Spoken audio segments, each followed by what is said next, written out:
Boa tarde a todos, estamos começando mais uma live, hoje com ele, Roberto Vascon, a vida e a obra do Mago das Bolsas. Aguardo vocês. Tudo bem, Vascon? Como é que tá, Sérgio? Tudo ótimo, meu amigo. A gente teve algumas dificuldades aqui, mas a gente está conseguindo agora. Desculpe pelo atraso aí. Nada. Eu tive um imprevisto. Que isso, a galera já estava aqui doida por você, mas finalmente você chegou. Legal. Vamos lá. Agora eu acho que, pessoal, meus seguidores agora vão poder ver que eu estou online. Sim, eles vão ver. Eles vão ver que você está online. Vão ver que você está numa transmissão. Beleza. Vamos lá, Vascon. Eli Roberto Vasconcelos Bastos. Bastos não. É Bastos. Eli Roberto Vasconcelos. Marcos. A vida e o legado do mestre das bolsas, o estilista, o artesão, o empreendedor, o homem das bolsas voadoras e agora também dos tapetes mágicos. O plural do lixo ao luxo. Com vocês, Roberto Vascon. Roberto Vascon, começa contando aí para quem não conhece, para quem já conhece como eu, um pouco dessa tua trajetória, como tudo começou, meu amigo. A minha trajetória, para quem não sabe, foi uma como de qualquer outro brasileiro, né? Que luta para sobreviver, né? Eu nasci numa família muito pobre, no interior de Minas Gerais, e consegui tirar um diploma de primário, assim, meio sem escola. Fiz uma prova só, passei e me deram um diploma de primário, e aí eu queria ser, tipo, sei lá, um arquiteto, um advogado, estudar, né? Mas, poxa, na minha casa tinha fubá para comer, então jamais iria sobrar dinheiro para a faculdade, né? Sim. E naquela época era muito difícil. Hoje todo mundo tem Fiesta, tem não sei o quê, tem um tanto de coisa. Na minha época não tinha isso. Verdade. Então, cara, e outra coisa, meu pai era alcoólatra, muito doente, minha mãe lavava roupa para fora, fazia faxina, Dona costurava. Terezinha.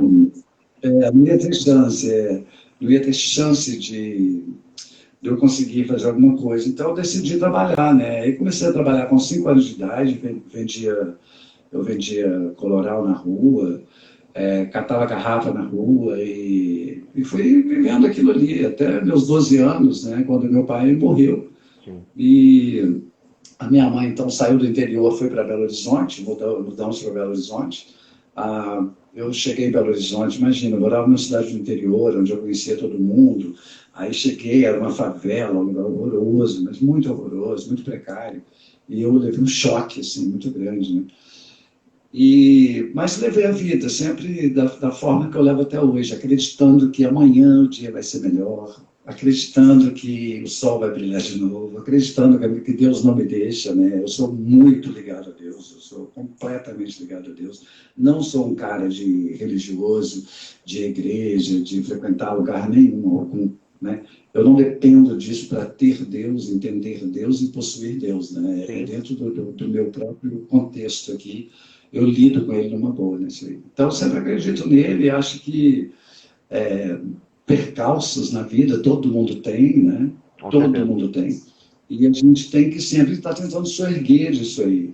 E ninguém melhor que estar na companhia de Deus, né? Para dar uma voada e levantar e ficar tudo bem. Até porque ele que te proporcionou essa grande festa, né? A sua vida, como você falou, uma grande festa.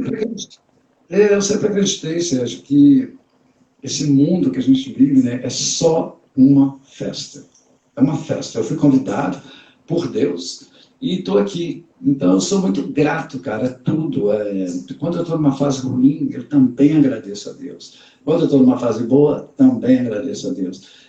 Porque eu sei que é uma festa. É a mesma coisa. Eu te convido para uma festa na casa de uma amiga minha, chega lá, festa horrível. Música ruim, bebida ruim, comida ruim, né? Você não vai querer mais voltar naquela festa. Tá certo? Sim. No ano que vem. Deus funciona da mesma forma na vida da gente, né? Quando você passa a ser o cara que reclama, chorando em grande, está ruim, eu acho que às vezes ele meio que te deixa de lado e fala, poxa, eu vou cuidar agora de quem eu acho que pode ser bacana e pode entender essa festa e ser feliz, né? Do jeito que ela vier, né? Exatamente. Eu levo, se o barco, se o rio descer, eu desço, se o rio subir, eu subo. Conforme essa festa vai rolando. Segue conforme a festa vai rolando. Gente, que é para quem já tem, eu já vi pessoas aqui, muita gente já falando que já leu o livro dele 3 vezes. Eu já li umas 5 vezes. Aham. Eu pessoalmente está aqui o livro do Eu nunca Vasconcelos. li. Você nunca leu, né? Ah, Ó, Nas nunca Asas li, de um cara. Sonho, todo mundo deve É, ler. É um livro motivacional, não é só uma biografia. O Vascon lá com dele. Vascon, quando você vier aqui ao Rio, ó, eu quero aqui, ó, o teu autógrafo, hein? Ah, vamos sim, vamos sentar num lugar legal e autografar e bater um bom papo. Com certeza, Mas hein? o negócio do livro é o seguinte, cara, o meu contrato, né, com a minha editora termina esse ano agora, 2020. Então eu estou com um mega projeto de lançar um novo livro ano que vem, Faça isso. 2021. Faça isso. Se Deus quiser, um novo livro contando um pouco das histórias antigas, mas colocando outras, né, que eu vivi desde então, que foram muito importantes. Eu acho que é legal dividir e falar sobre, sabe?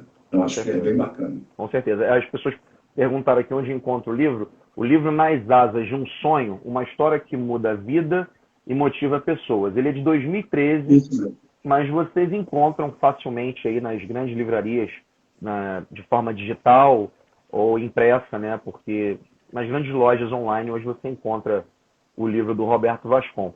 E agora, Roberto, então me conta. Aí você falou que você foi para Minas, né? Que você foi para Minas, você foi para BH. E como é que foi esse processo?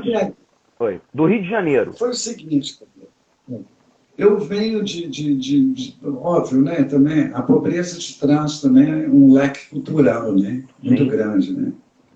Eu venho de uma família completamente sem cultura, sem visões, né, não entendem arte, e eu sempre fui um garoto da arte, desde pequeno, sempre criei alguma coisa, rabisquei alguma coisa, eu queria arte na minha vida. Então eu decidi muito cedo que eu queria ser ator, cara, que eu queria ir para o Rio de Janeiro e, sei lá, trabalhar numa novela, num filme, né? E fiquei com aquilo na cabeça. E eu sabia que o Rio de Janeiro me proporcionaria pelo menos um pouco mais de cultura do que eu tinha aqui, sabe? Aí fiquei com aquilo na cabeça. Com 18 anos eu fui para o Exército e servi o Exército durante 1 ano e 3 meses, saí de lá com 19 e pouco. E falei para minha mãe, falei, olha, eu te falei que o dia que eu fizesse 18 anos eu sairia, mas eu fui para o Exército, agora estou com 19 anos e estou indo embora, né? Aí peguei uma sacolinha de plástico, coloquei umas roupinhas que eu tinha e peguei uma carona aqui em Belo Horizonte, fui parar no Rio de Janeiro. Cheguei lá feliz da vida, eu só não sabia onde eu ia dormir, né? Aí eu fui dormir na Pedra do Arpoador, que foi bem legal. E queria conhecer Copacabana, né? O teu sonho era conhecer a praia, né? E conheci o mar, né, também. Sim, o mar. Assim, foi super legal, apaixonei com o Rio de Janeiro, sou apaixonado até hoje, é o meu lugar favorito no mundo, é onde eu me sinto feliz, é onde eu me sinto mais leve, mais light, onde eu posso ser talvez eu mesmo, não sei. É um lugar que me proporciona duas coisas, né? E depois de Raposos é uma cidade que te fascina, né? Raposos tem um lado muito importante na minha vida, né? Muito, muito, muito. Mas acho que o Rio superou isso para mim, né? O Rio me proporcionou coisas bárbaras, né? Bárbaras. Então, bom, cheguei no Rio e tal, eu falei, agora eu vou comer o quê? Não tinha comida, fiquei sem comida, foi difícil demais, mas aí comecei a catar lixo na rua, ferro velho para vender, eu dava meus pulos, né? E eu vi uma senhora saindo do supermercado, eu pedia para levar sacola, esse tipo de coisa.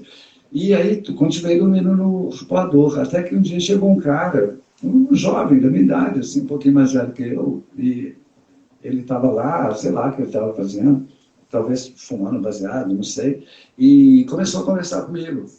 E perguntou se eu queria. Eu falei, não, cara, eu não curto droga, minha vida é outra. E ele falou, pô, de onde que você é, cara? Todo mundo aqui curte droga, não sei o quê, curte um baseado, né? Hoje ninguém mais droga, né?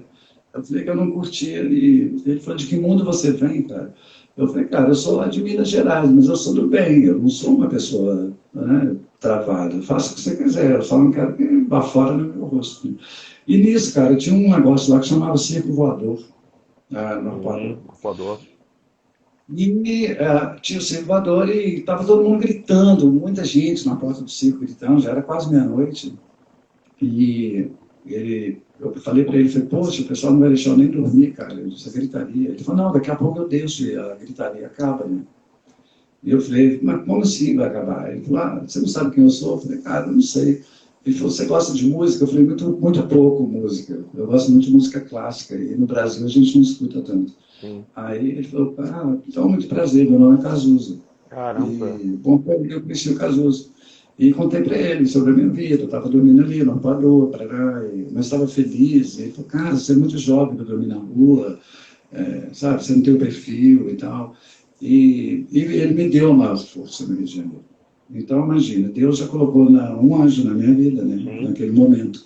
E me deu muita força, muito apoio, me ajudou a arrumar um emprego numa loja, arrumei um emprego, me deu um lugar para eu dormir, foi legal.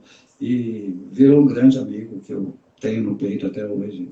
E aí dali eu fui levando a minha vida, assim, sabe? Trabalhava num lugar, no outro, mas antes disso tudo acontecer, teve um episódio muito engraçado. Eu estava dormindo na rua lá e chegou um cara, acho que ele era do Uruguai, Paraguai, não sei, né? E a gente começou a bater papo lá no arpoador mesmo, na pedra. Na pedra. E na pedra do arpoador, e ele falou assim, ele falou, você é de onde? Eu falei, sou de Minas Gerais. Não, eu sou louco para conhecer, Ouro Preto e tal. Eu falei, vai lá um dia, é bacana. Eu não quero ir agora, eu vou galgar o mundo. Era outro, claro. Aí ele falou, você trabalha com o quê? Eu falei, cara, eu estou passando fome aqui no Rio. Ele falou, mas não pode passar fome. Se você quiser me ajudar, eu tenho um negócio bem pequeno e tal, mas você pode me ajudar. Eu falei, então, eu te ajudo. Cara, se não for para roubar, matar, nem vender droga, o resto eu te ajudo. Claro. Aí ele falou assim, então vamos lá. Eu fui lá no lugar que ele morava, era no lugar que chama Meia. Do Meia. Bem longe, A história do Meia, essa história é maravilhosa. Aí cheguei lá, cara, um lugar bem, bem diferente para mim, né? Com o que eu estava acostumado lá no Zona Sul. Né? Mas achei tudo de boa. Imagina, eu tinha morado numa favela miserável em Belo Horizonte. Aí fui lá e esse cara, então, o que ele fazia era, ele montava bichinho de pelúcia, sabe? Macaquinhos. E aí eu era o responsável, então, para pentear os macacos, né? Literalmente. E eu penteava. Aí eu fiquei lá um mês com ele penteando macaco, mas eu vi que pentear macaco não ia me levar ao estrelato que eu queria, ao teatro, né? Eu queria ver dança, eu queria ver tudo. Aí eu falei para ele, cara, olha, muito obrigado e tal, mas eu vou pedir conta, sabe, de pentear macaco, eu quero fazer outra coisa na vida. Aí eu fui embora de lá, voltei para Ipanema e arrumei um super emprego legal numa loja que chamava Fiorucci na época, e virei um super vendedor, ganhava bem, e minha vida foi indo até que eu descobri, cara, que esse negócio de ser ator, de entrar para o cinema, para a TV, é um grupo muito fechado, sabe? Muito fechado. Você tem que ser filho de alguém, irmão de alguém. É muito complicado, e até hoje né? Existe uma panelinha nisso aí. Aí, raramente entra alguém assim que é desconhecido, né? E aí eu decidi, cara, um dia eu estava na praia de Copacabana e decidi que eu ia embora para algum lugar do mundo, mas eu não ficaria mais aqui no Brasil. E estava tudo assim meio turbulento também, politicamente, na época no Brasil. Estava passando por uma fase muito difícil. E aí eu decidi que eu ia para a Europa e tal. Aí até bati um papo com o Cazuza. Eu falei, cara, eu acho que eu vou para a Europa. Ele falou, que isso, cara? Aquele lugar só de velho, gente velha, prédio velho, não sei o quê. Você combina muito com Nova York, né? E aí eu falei, então, poxa, mas Nova York e tal, eu não falo inglês. Ele falou, e nem francês, então não tinha onde ir para lugar nenhum, então. Ou vai e aprende, né? Aí eu coloquei aquele na minha cabeça, assim. Aí um dia na praia de Copacabana, cara, tinha um gringo lá, lendo o jornal New York Times. E eu fiquei de olho, assim, eu não sabia que jornal que era, que língua que era, eu não sabia ler, não sabia nada. E ele foi, e de repente, em português, ele virou para mim e falou, eu estava olhando tão perto, né, dele, ele falou, você quer ler? E em português. Eu falei, eu não sei nem o que está escrito aí, de onde que é esse jornal? Ele falou, esse jornal se chama The New York Times. E eu falei, cara, eu vi você passando uma página cheia de roupa, de coisa colorida e tal, que você deixa eu ver? Ele falou, claro. E ele foi e leu para mim. Era a página, era o caderno de moda do New York Times. Sim. E eu fiquei fascinado, cara, com aquilo. Eu falei, nossa, mas deve ser muito legal sair no jornal desse, então. Ele falou, mas só gente muito top sai nesse jornal, né? Aí eu falei, nossa, que legal e tal. Aí passou, e de repente, uma semana depois, eu consegui uma passagem e fui-me embora para Nova York. Cheguei em Nova York sem nada, né, com a cara e a coragem, e de novo sem grana, e fui dormir no Central Park. Meu dinheiro só deu para comprar passagem.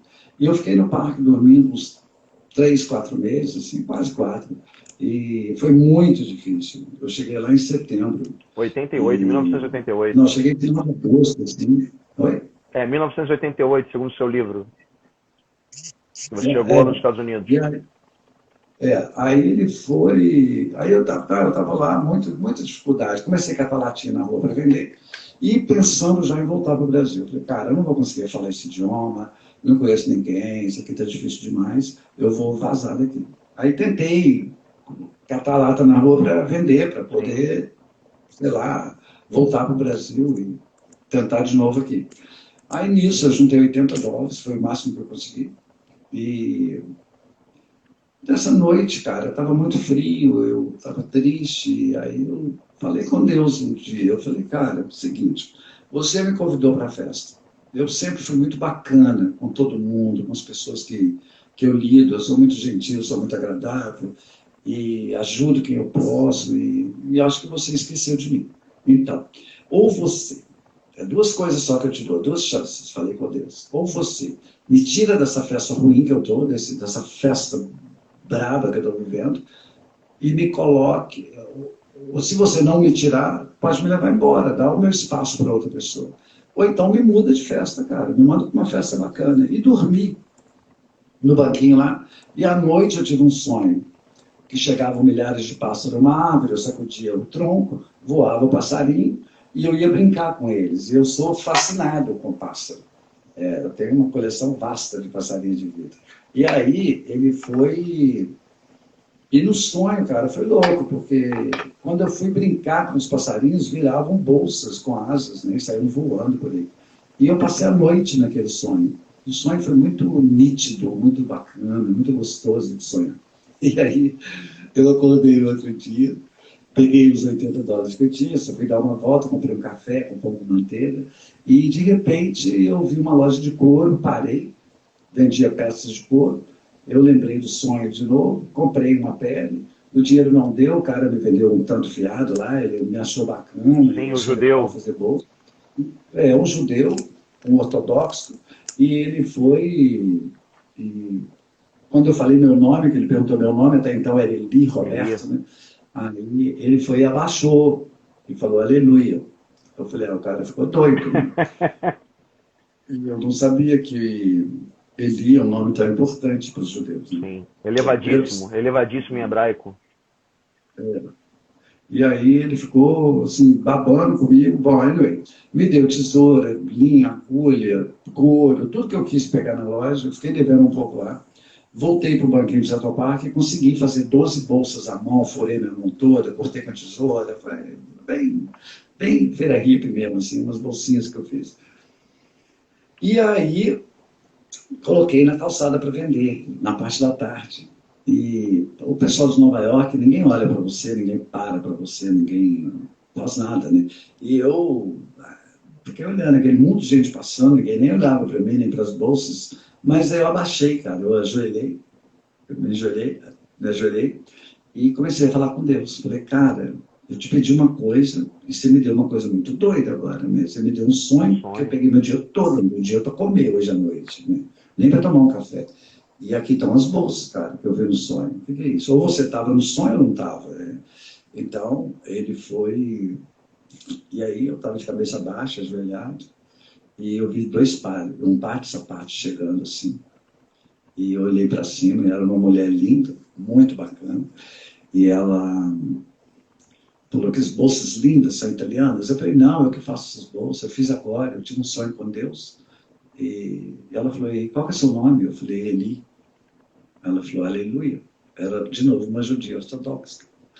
E ela falou, essa bolsa, quando você pegou essas bolsas? Eu falei, não, eu fiz, olha a minha mão, como é que tá toda furada, né, e tal, de agulha. Eu tive um sonho, contei o sonho e tal.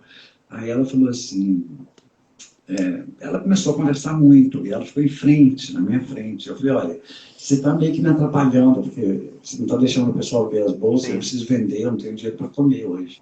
Ela falou assim, e se eu comprar todas as bolsas? Aí, você conversa comigo? Eu falei, até amanhã de manhã, não tem o menor problema. Acabou o problema.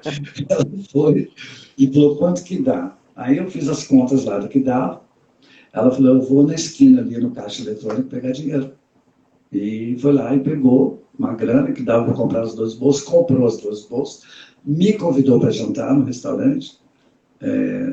Eu fui, ficamos lá até quase meia-noite, batendo papo, e ela me perguntando de tudo. Bom, para quem chegou lá e não falava inglês, né, para o pessoal entender, né, não tem nada de milagre, nada de... Eu, com o dinheiro que eu catava latinha na rua, eu consegui comprar, na minha época, era um tijolo desse tamanho, que você punha do lado, chamava Headphone, e tinha um CD, e eu comprei um curso de inglês. E durante esses meses que eu dormi lá, não tinha ninguém para conversar. Eu escutava aquilo e eu repetia aquilo, e aí eu tinha um dicionário inglês-português que eu traduzia palavra por palavra. Bom, 3 meses depois eu estava fluente em inglês. Aliás, meu inglês é melhor do que o meu português hoje. Aí fiquei com ela no restaurante, em inglês, eu falo muito rápido inglês, eu sou muito elétrico, né? E ela falou, olha, vamos fazer o seguinte, onde eu trabalho tem muita mulher. Hoje é quarta-feira, terça-feira. Na sexta-feira, se você me encontrar às 5 horas da tarde, quantas bolsas você levar, eu vendo para você. Aí eu falei, olha, eu estou tentando juntar um dinheiro para ir embora para o Brasil.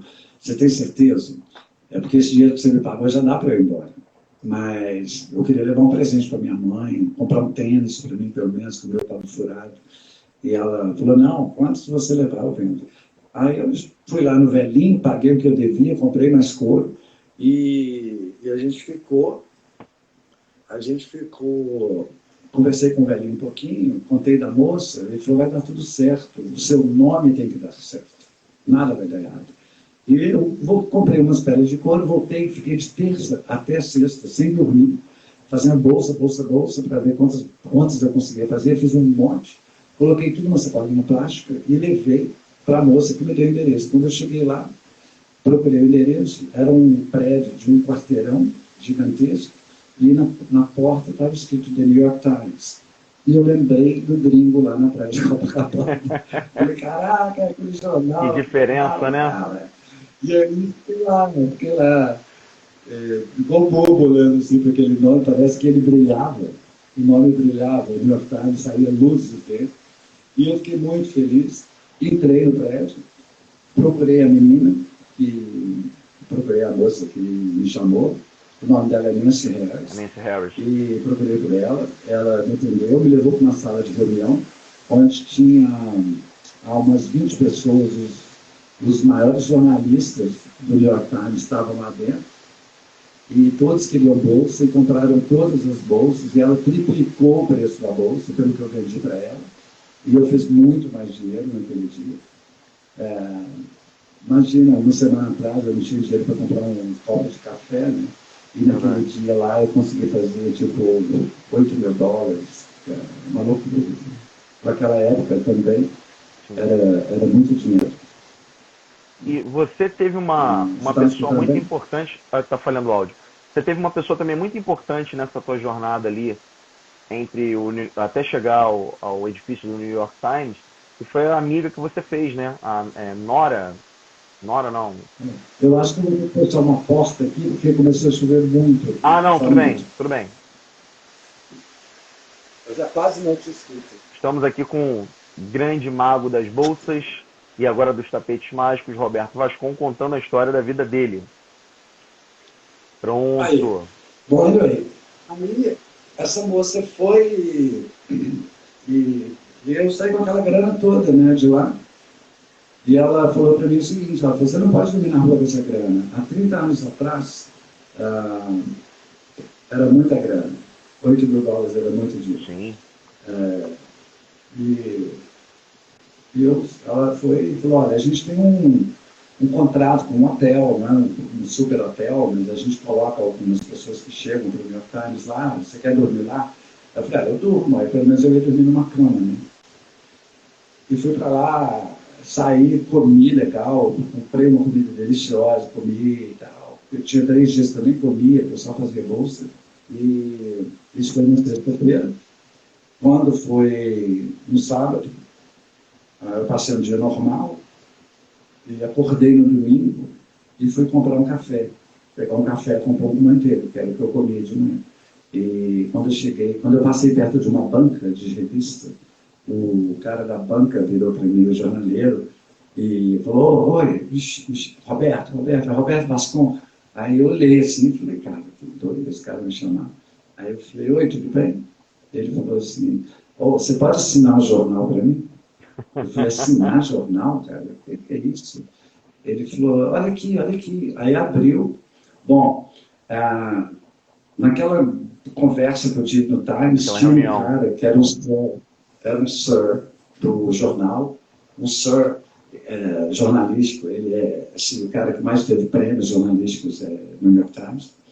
Ele bateu um papo comigo, e ele pediu para tirar uma foto, uns negócios. Eu fiquei meio achando aquilo meio baboseira, mas tudo bem, tirei. Eu estava vendendo as bolsas, né? E aí, bom, aquilo já era matéria. Tudo que eu falei para ele, muita coisa ele colocou no jornal. Então saiu do jornal, naquele mesmo jornal que eu vi no Rio de Janeiro, em Copacabana, há uns meses atrás, uns 6 meses, 7 meses atrás, por aí, saiu um blurb assinado por ele, escrito The Leather Wizardry, que é couro com mágica, ou mágico do couro, ou mago dos couros, tipo isso. E contou um caso muito legal naquilo. E aquele cara da banca, cara, eu fiquei meio assustado assim quando eu vi. Ele falou: não, só põe seu nome aqui para mim. Aí eu coloquei e fui embora. E passei na loja que eu ia comprar café.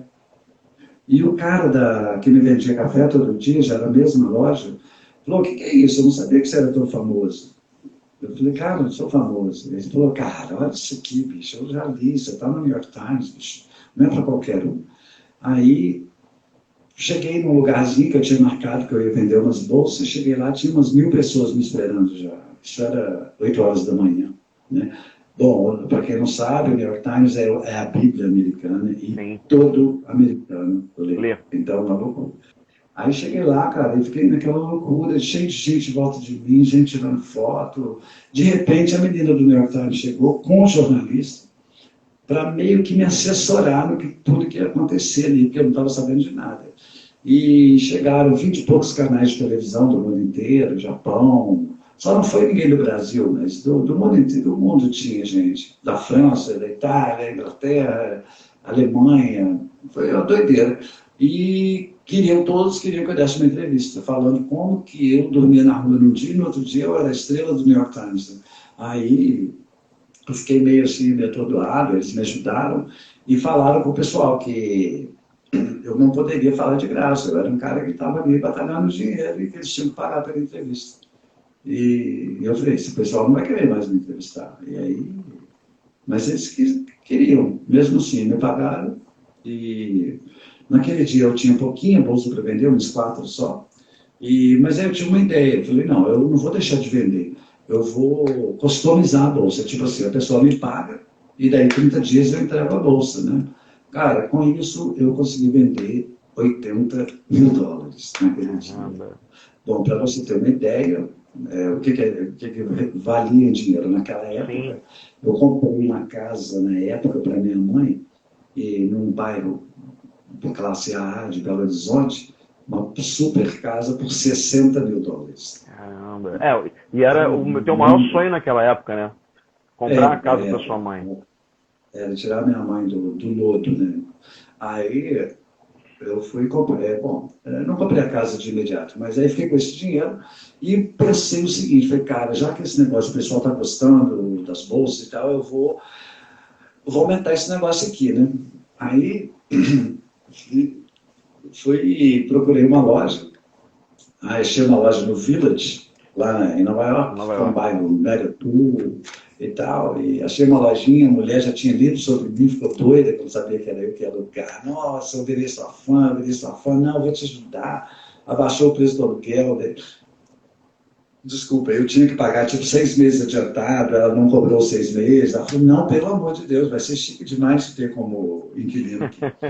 E aí eu abri essa lojinha e eu mesmo fiz os móveis, eu fiz as bolsas, eu decorei, eu fiz tudo. Fiz a vitrine e convidei 100 jornalistas americanos para irem me apoiar lá no dia da inauguração. A Vogue, a Harper's Bazaar, a Elle Magazine, só a revista top, o New York Times, tinha um jornal que saía diário em Nova York, que era muito bom, um jornalzinho de 4 páginas só, mas era assim a Bíblia também para o mundo da moda, na Itália e nos Estados Unidos, na França e tal. E convidei assim, os tops da imprensa mundial da moda. E, como sempre, tinha um rapaz brasileiro lá que passou a me ajudar a pintar um pouco a loja e tudo. Aí ele falou, cara, eu acho que você está viajando na goiabada. Esse povo não vem.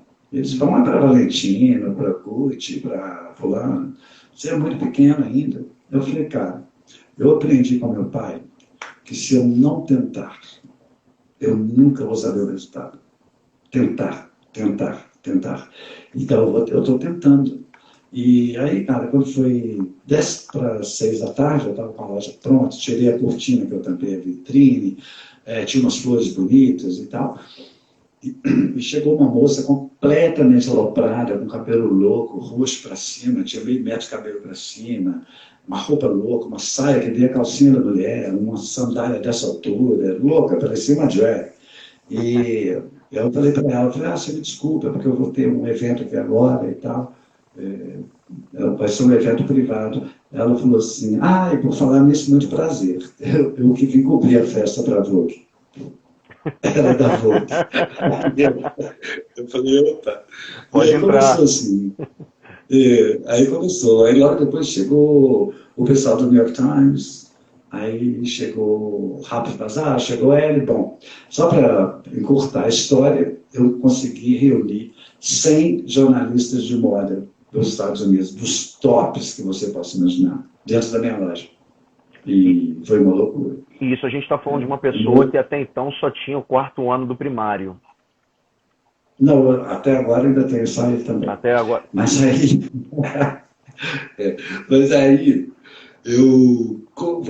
Foi tão doido, cara, que no outro dia eu tinha página inteira no Daily News, no New York Post, e no Jornal do Bairro do Village, no Jornal do Upper West Side, do Upper East Side. Eu virei notícia. Um mês depois, eu saí em 90 matérias. 3 páginas, 2 páginas, 5 páginas e tal. E o negócio pegou, aí começou a vir em televisão, aí veio a NBC, a ABC, a CBS, as maiores dos Estados Unidos. E falar para mim sobre o tão bacana que estava sendo aquilo tudo que estava acontecendo. Era conto de fadas, era coisa de Cinderela, né, cara? E aí eu fui meio que mastigando aquilo tudo, até o dia que ligou para mim um cara do Japão, falando que tinha uma empresa do Japão que fabricava móveis em Milão, e queriam comprar meu nome para eu assinar a coleção de móveis dele lá. E eu falei, cara, eu estou precisando comprar mais uma máquina. Eu pensei, e custa $10.000. Custava mais, custava acho que $18.000, e eu tinha 8 e eu queria completar o dinheiro, né? Era a máquina de costura alemã que você precisava. Aí eu pensei em 10 mil, falei, cara, se eu for lá, esse cara me der 10 mil, já está ótimo, compra a máquina, né? Eu já tenho o resto. E fui para a reunião, cheguei lá, tinha uns 10 japoneses lá, tudo abaixando a cabeça quando eu entrei, e pediram para tirar foto comigo. Eu fiquei muito conhecido no Japão, porque a Fuji Television fez um documentário sobre a minha vida. Nesse documentário, eu estava lá em Nova York, eles foram lá em Raposos, filmaram Raposos, gravaram o barracão que eu nasci, e fizeram um puta negócio legal no Japão. Aí eu tirei foto com aquele tanto japonês, e virei pro cara e falei, olha, cara, eu vou te falar uma coisa, eu não gosto muito de porta e janela. Eu gosto de ser livre. Eu queria, se eu pudesse nascer de novo, eu queria ser passarinho. Então, aqui está tudo muito fechado. Vamos resolver essa coisa, essa parada logo aqui. Fala para o seu chefe lá, que não falava nem o inglês, fala para ele que menos que 10 eu não vendo. Aí ele foi lá, falou, voltou e falou, ó, o meu chefe achou muito doido. A gente veio pronto para te dar $1 milhão. E você está pedindo 10 milhões, é muito dinheiro. Você queria 10 mil dólares, eles entenderam 10 milhões. Aí eu falei, olha, cara, eu vou te falar uma coisa. Eu acho que é até uma sacanagem, né? Eu vim para uma reunião, pedi 10 e você me dá 1. Poxa, você está me dando 10%. Aí eu virei um menino do interior que negociava, né? Sim. E aí, bom, depois de uma briga ferrenha de meia hora, eu saí de lá milionário. Eu saí de lá com $2.360.000 num cheque. Caramba. Nominal do Citibank, onde eu também tinha conta. Então, quando eu depositei o cheque, entrou em dinheiro. Sim. E imagina você que a casa no bairro Classe A de Belo Horizonte, na época, né, estou falando na época, né, custava $60.000. E eu tinha $2,3 milhões. Né? Então, caramba. eu podia comprar milionário. Através de um sonho. Aí fiquei muito lindo. Aí a minha primeira coisa, cara, assim, de falar, porra, eu não estou acreditando que isso aconteceu, era me arrumar, sabe?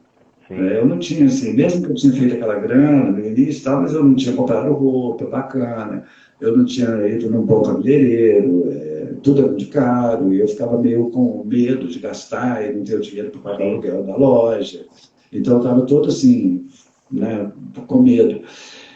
Aí naquele dia eu acho que eu perdi o medo. Aí eu saquei um dinheiro lá, aluguei um carrinho lá, um cara que me dirigia, e ele me levou na Madison Avenue, que é a Avenida da Moda de Nova York, e aí eu entrei na Rua 69 e saí na Rua 79. E eu entrei de um jeito e saí de outro jeito. Aí repaginado. Eu acho que ali nasceu o Roberto Vascon, assim, né? Nasceu a marca Roberto Vascon, né? Nasceu a marca, porque você não está conversando com ele, você está conversando com ele, Roberto, né? O Vascon é intragável, ele é chatérrimo, ele é todo chato.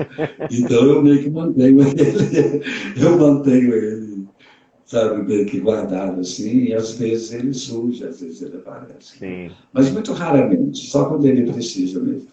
Fora isso, sou eu, menino humilde lá do interior, que gosto de todo mundo, bato papo com todo mundo, gosto de tudo, não tenho nada contra ninguém, ou nada. E o Vascão não, ele é chatérrimo, se a pessoa não tiver estudando, ele não quer conversar, se ela for cafona, ele olha para a cara dela.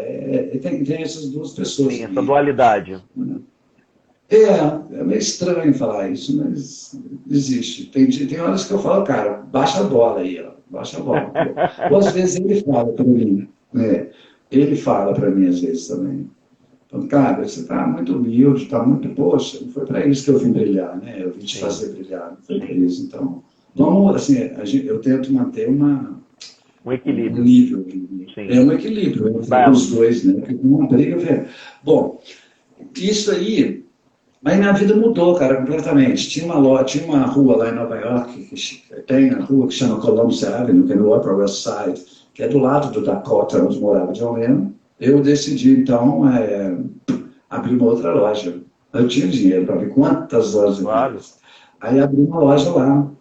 E essa loja, cara, é doido. Por mais dinheiro que eu tinha, eu era um cara muito rico já na época, mas eu queria pintar a loja, eu queria fazer o móvel da loja, eu queria tudo, eu não queria que ninguém pusesse a mão nas minhas coisas.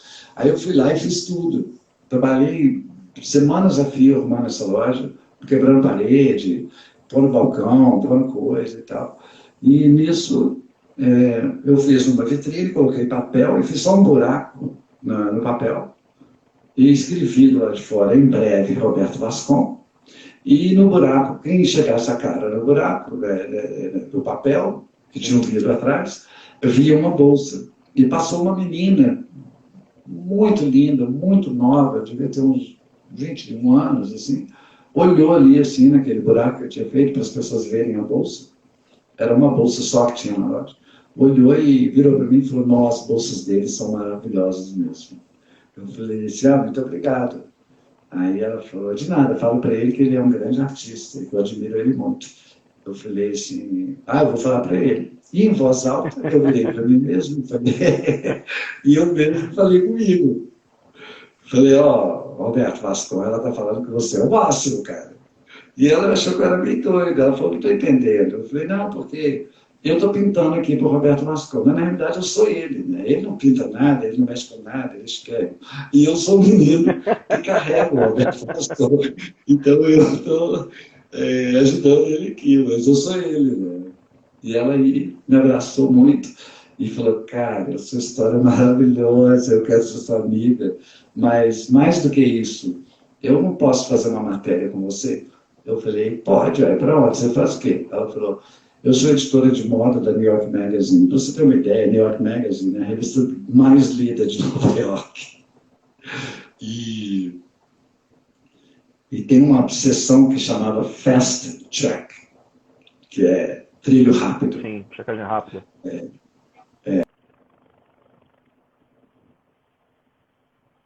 Vascon, vamos ver se retoma a conexão dele. Uma boa tarde a todos aí que estão participando. Voltou. Bateu papo comigo, voltou, bateu outro papo, nós saímos, tomamos um café junto e tal. E de repente, eu abri a loja, a revista saía toda segunda-feira. Era semanal essa revista. Eu demorei mais 2 semanas para abrir a loja e só ficou pronto domingo à noite. E aí na segunda, cara, eu fui para casa, bicho, eu desmaiei, eu estava exausto de fazer aquilo e tal. Ela foi, aí fui para a loja, acordei no outro dia, coloquei uma roupa bem bonita para fazer a inauguração, já tinha uma moça que ia trabalhar para mim na loja e tal. A moça estava me esperando na porta, e aí, cheio de bolsa e tal, e de longe, cara, tinha uma multidão na porta da loja. Aí eu falei, meu Deus, quebraram a minha vitrine, roubaram tudo, eu já pirei na maionese. E quando eu cheguei lá, era todo mundo com a revista na mão e uma foto minha imensa. E aí eu sentei no meio-fio e chorei. Aí eu falei, cara, é muito, cara, Deus é glorioso, Deus é poderoso. Sem dúvida, um sonho realizado. Um papo assim tão rápido que eu tive com ele no Central Park, pedindo que ele me mudasse de festa, né?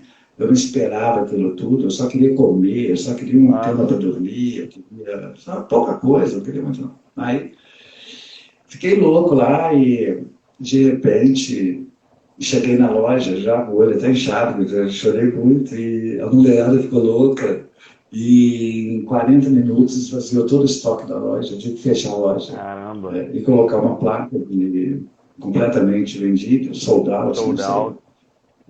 Sold out, e aí fiquei dentro da loja com uma placa escrito sold out, mas recebi gente o dia inteiro fazendo encomenda. Não parava. E eu tinha uma placa bem pequenininha. Não parava, estou dizendo, não parava. As encomendas não paravam, mas era muita gente. Aí eu bolei, cara. Eu falei, cara, acho que eu já sei o que eu quero fazer. Eu vou abrir uma fábrica na Elf. Aí fui lá na rua 37 de Nova York, no West Side também. E aluguei, cara, um loft maravilhoso, que era só fábrica bacana. Calvin Klein tinha fábrica lá para fazer os vestidos de gala dele. E aluguei ali também, igual todo mundo, né? E montei uma fábrica e comecei a dar emprego, né, para muita gente. Claro. E me deixava muito feliz. E, bom, aquela loja nunca parou de vender, o Village nunca parou de vender, e eu abri minha terceira loja. Aí eu fui para o Sorro, e fiquei com 3. Aí não parava de vender, e é uma doideira. Eu falei, é só eu colocar mais funcionário, fabricar mais. Vascon teve loja em New Hope, Manhattan, Village.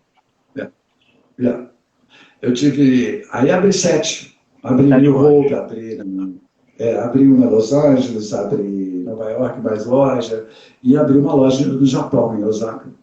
Né? E aí, cara, era uma doideira, né? Era fazer bolsa, vender bolsa, tudo era bolsa. E aí, eu fiquei muito conhecido, muito pela mídia, e a mídia me fez ser reconhecido pelas pessoas e tudo. E a minha vida foi indo, né? foi indo assim, mas meio sem propósito. Eu não queria aquilo tudo, eu não queria tanto, né? Eu queria o café, eu queria só o colchão, eu queria só paz. E Deus me deu tanto, e no meio desse tanto que as pessoas não entendem, é que na hora que mexe com dinheiro, que as pessoas sabem que você tem dinheiro, a sua vida vira um inferno. E a minha virou, praticamente. Eu estava num purgatório, assim. Muita grana, trabalhava 14, 15 horas por dia. Comprei um carro muito chique na época, eu dirigi o carro uma vez, porque eu não tinha tempo de dirigir o carro, devolvi o carro. Eu não tinha ninguém para fazer uma parceria comigo, tipo, namorar, porque eu não tinha tempo. Né? Era só a gente querendo meu dinheiro o tempo inteiro. As pessoas do Brasil me decepcionaram demais, demais da conta. Muito mesmo. E aí, eu fiz 33 anos. E eu decidi uma coisa, que aquilo tudo ali não me faria falta. Jamais. O apartamento chocante, maravilhoso, de frente para o Central Park, a Lamborghini, a dinheiro do banco, nada daquilo me faria falta. Pessoas me fariam falta. Né? E eu virei uma pessoa bem assim, contar dinheiro, conta dinheiro, faz dinheiro. Não, quanto que eu fiz hoje? Aquilo vai te pondo doido também, né? Vai te consumindo. Aí me consumiu muito aquilo. E aí eu decidi, cara, que aqueles anos que eu passei, maravilhosos, com tanta grana, bastou. E eu fiz um pacto com Deus, então, que desde menino eu tinha feito, que eu não queria muita coisa, eu queria só um lugar ao sol. E ele me deu tanto, que eu gostaria de devolver, né, antes de morrer. Porque se você morre com o dinheiro, briga, né? Da morte, da confusão. E eu queria devolver aquela grana. E a forma que eu achei de devolver, como eu sou fascinado por educação e cultura, era matricular pessoas em universidades e pagar as universidades das pessoas. Né? Então foi o que eu fiz fazer pelo mundo. Fechei as 7 lojas, peguei meu dinheiro todo e fui dar uma volta ao mundo. Eu queria ter cultura, eu queria conhecer o mundo, eu queria ver a festa toda, a festa inteira de Deus. E aí comecei uma mega, super viagem pelo mundo afora. E foi muito bacana. Foi assim, hoje eu não tenho diplomas de universidade, mas os diplomas que eu guardei na minha cabeça, cara, ninguém pode roubar. Né? Você não tem diploma de faculdade, mas já deu palestra em grandes faculdades, para quem não sabe. Eu não ganhei diploma, mas eu dei palestra na Harvard, na Yale, nas grandes universidades do mundo. Né? Então isso aí tudo me fez crescer muito, né? Culturalmente e tal. Claro. E o que eu vi pelo mundo, né, cara, foi uma coisa louca. O que eu vi pelo mundo foi doido demais. E aí, Vascon, uma coisa que você fez também, que eu queria comentar, na Índia, isso é uma coisa muito especial, queria que você falasse, que você deixou, né, construiu uma casa, porque, para quem não sabe, para quem não leu o livro, o Vascon, por onde você passava, você contratava tradutores, né, professores. Foi. Mas eu queria deixar uma coisa bem clara aqui. Eu não sei aí se quem está vendo a gente, ou você, já leu a Bíblia, e a Bíblia deixa uma coisa muito clara. Quando você fizer uma boa ação, né, com essa mão, não peça com essa. Então, simplificando, quando você faz uma boa ação, você não olhe para trás. Porque se você olhar para trás, vai virar uma ação. E Deus gosta de doações. Doação. Né? Então, eu não posso contar o que eu fiz pelo mundo, e eu escolhi 2 histórias só, que eu conto para os jornalistas, porque o resto eu não quero que ninguém saiba, só eu quero saber o que eu fiz. Não interessa para mais ninguém, eu e Deus, pronto. Então, mas na Índia foi muito legal. Cheguei, contratei um cara, ele era um professor de história para me dar aula sobre história da Índia. E foi muito, muito bacana, o cara era super genial, super legal. Eu não queria conhecer capitais dos países que eu visitei, eu queria conhecer o interior, que é onde você conhece a cultura. E ele me levou para vários lugarzinhos da Índia, maravilhosos, maravilhosos, assim. E foi louco, porque eu não podia tomar água da Índia, porque eu estava vindo dos Estados Unidos e pode pegar bactéria. É, eu não podia comer em qualquer lugar, né, que não fervesse a água, não fosse fervida. Achei muito frescura, né? Mas aí, então, eu escolhi uns restaurantes bons para comer, que eu sabia que era legal, que os americanos almoçavam lá, jantavam lá. E esse cara ia comigo. Desculpa. Aí, esse cara ia comigo. E aí, de repente, toda vez que ele comia comigo, ele levava metade embora. Ele embrulhava e levava. Aí passou o tempo, assim, uns 15 dias depois, eu perguntei para ele, falei, cara, eu estou indo nos melhores restaurantes da Índia e parece que você não está gostando, né? Se você não quiser ir comigo, não tem problema, você vai para outro lugar. Eu não quero te deixar constrangido de ter que comer. Ele falou, não, imagina, era o maior sonho da minha vida entrar nesses restaurantes. Eu não tenho dinheiro para isso. Mas eu falei, por que você não embrulha sempre a metade e leva embora? Aí ele falou, é porque, deixa eu te contar um pouquinho da minha história. Eu sou professor, ganho muito pouco, tenho 3 filhos, eu sou o filho mais velho, e aqui na Índia o costume é que o filho mais velho tome conta do pai e da mãe. E a minha esposa é a filha mais velha, ela tem que tomar conta da mãe e do pai dela. Então moramos todo mundo junto, eu, minha esposa, e mais os 4, e meus 3 filhos. Nós somos 9 lá em casa. E meu salário não dá para comprar comida.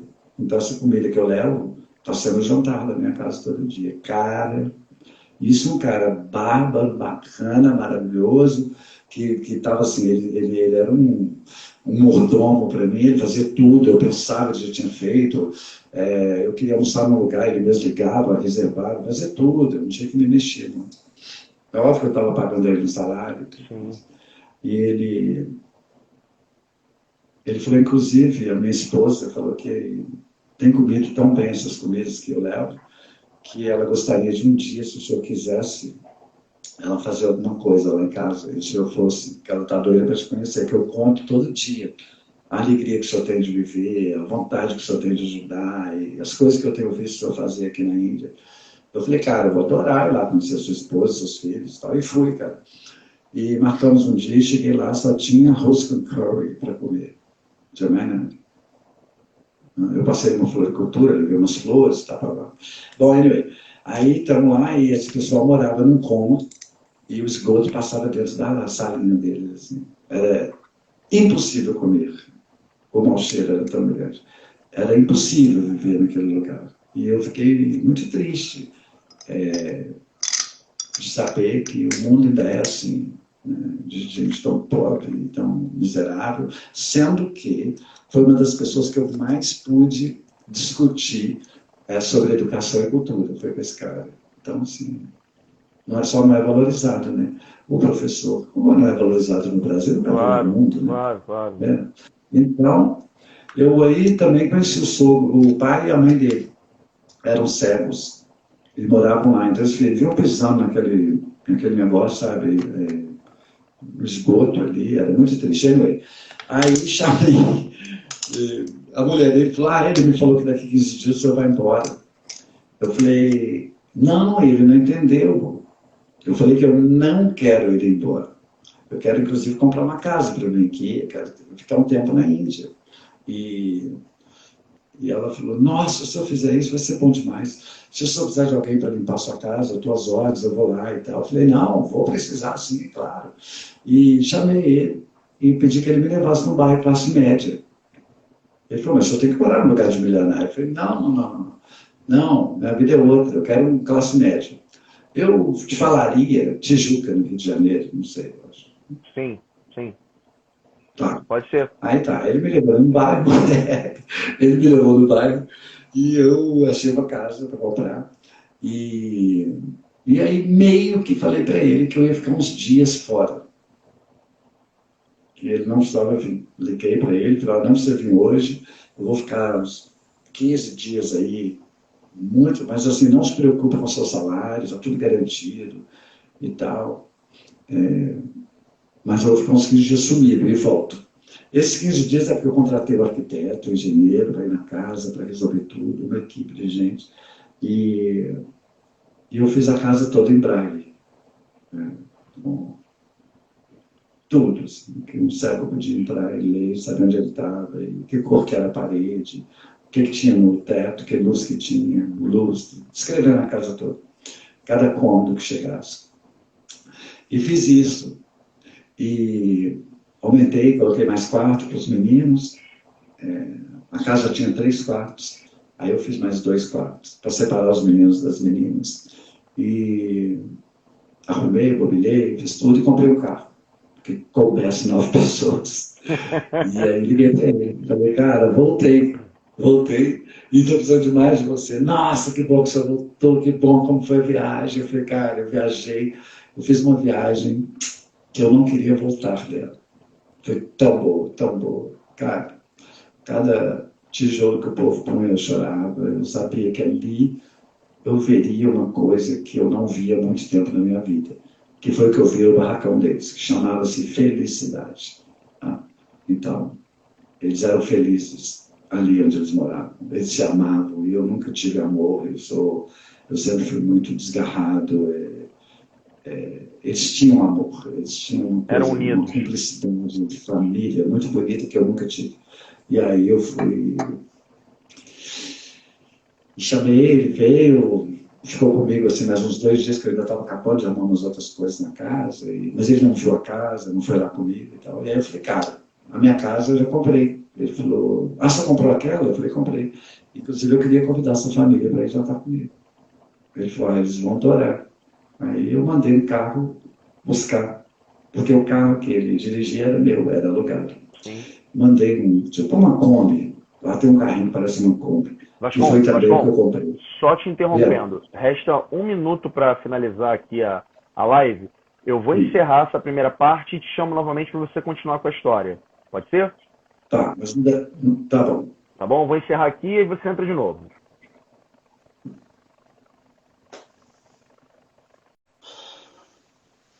Agora eu te escuto, amigo. Eu te escuto. Eu também. Tivemos problemas técnicos normalizados.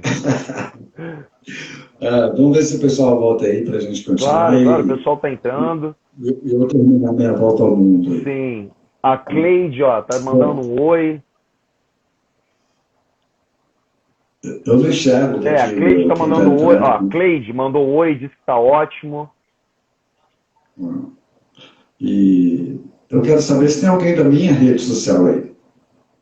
Deve ter. Quem é que segue o Vascon que está aqui?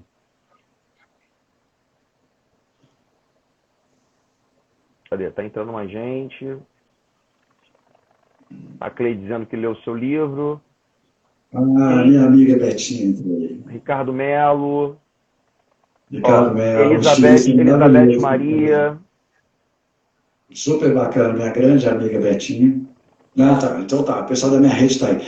Então, bom, para o pessoal entender, para o pessoal entender a história da Índia, o pessoal veio jantar comigo naquele dia, e na porta da casa, eu mandei colocar uma placa em braille dizendo que por ali passou um anjo, o anjo viu o amor, e ele queria que o amor permanecesse naquela família. E o pessoal passou e nem olhou a placa, porque eles não sabiam de nada.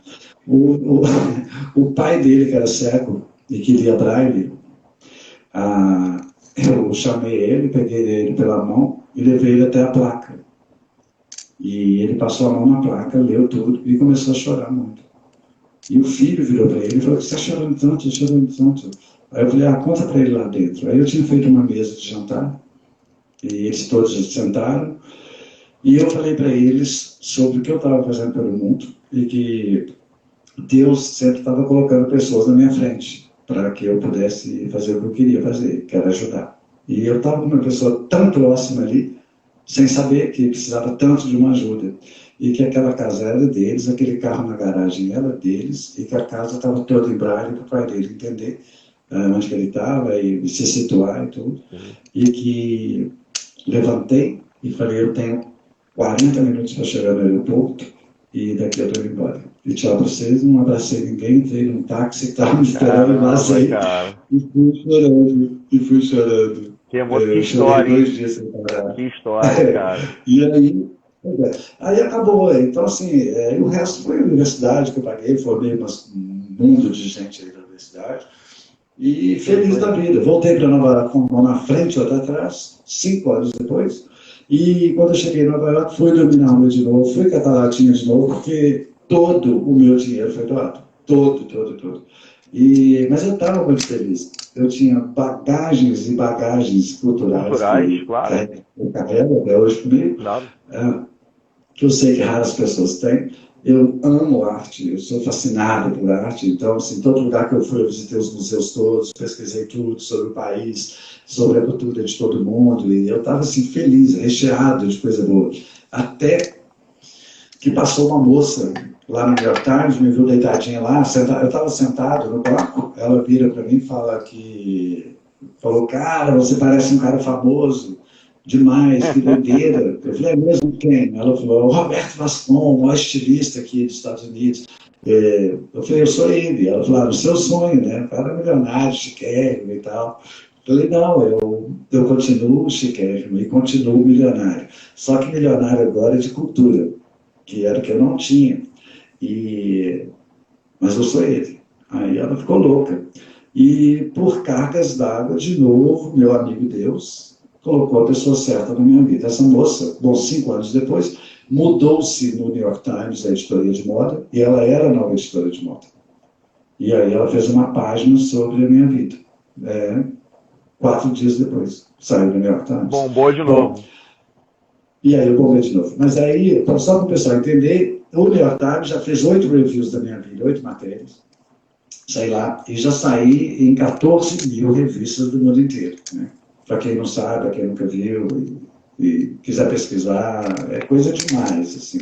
E tem muita coisa, cara, que era antes da internet, né? Sim. Que foi esquecida, perdida, é uma pena. Às vezes eu acho algum rascunho, alguma coisa comigo, aí eu vou e posto, né, para me dar uma lembrança, assim, legal. Mas, bom, aí passou a vida, na minha segunda vez eu resolvi, cara, vir ao Brasil abrir uma fábrica, que estava ficando muito caro ter a fábrica em Nova York, e ficar um pouco perto da minha mãe, fiquei um pouco perto dela, ela chegou a falecer, e eu, quando cheguei no Brasil, cheguei com o nome todo, né? O primeiro programa que eu fiz no Brasil foi o Jô Soares. O segundo, o Jornal Nacional, e só coisa top, né, do Brasil. Fui o perfil da revista Vogue no Brasil, e já saí em todos os jornais de todos os estados do Brasil. Fui capa de quase todos, né? Então, só que com a rede social, o jornal também não enche barriga. Ter pilhas de jornal e não ter o que comer, não adianta nada. Né? Então, assim, o pessoal confunde muito, né? Eu ser famoso e dinheiro, né? Não tem isso. Eu só sou famoso, né? Dinheiro é consequência, né? Ele vai e vem. Você continua trabalhando, por isso, claro. Continuo trabalhando, batalhando, feliz da minha vida. Bom, minha mãe morreu e foi muito estranho, porque o pessoal está aí, eu tenho até visto aí, eu não entro muito na rede social, não tenho muito tempo e nem paciência, mas eu tenho visto o povo reclamando muito que está 2 meses confinado por causa da pandemia, né? Sim. Gente ficando desesperada, atores que eu conheço, globais aí, desesperados. E, cara, eu estou há exatamente 10 anos e 2 meses numa quarentena. Eu vou te explicar como. O mundo me pôs em quarentena, as pessoas me colocaram em quarentena. Por quê? Eu tinha, quando eu vim para o Brasil, vim abastecido de dinheiro, sim, mas fui roubado. Eu tive um assalto monumental na minha casa, era um super bairro aqui de Belo Horizonte. Saiu até no Domingo Espetacular, uma super matéria sobre isso. Foi 45 minutos no Domingo Espetacular falando desse assalto. Fiquei sem nada. Fui ludibriado por umas pessoas que eu coloquei para trabalhar para mim na fábrica. E aconteceu que um dia eu acordei e não tinha um centavo, nem para comer. E fiquei 1 semana dentro da minha fábrica sem comida. Famoso, sem comida. Não tinha dinheiro para comprar um café. Mas, como sempre, Deus colocou anjos na minha vida. Um deles está aí agora, assistindo a gente. Eu espero que o segundo anjo, que mora no Rio de Janeiro, que foi... Não tem como explicar, assim, o tanto que essa pessoa me ajudou. E o outro anjo é um anjo de Belo Horizonte, que me ajudou muito a sair da sarjeta e me pôr para cima e me levantar. Eu não fiquei em depressão, nem nada, mas é triste, Claro. né? É triste você ser o maior designer da América Latina e ter Não, mas Vascon, você é é como uma bolsa de valores, você está sempre oscilando.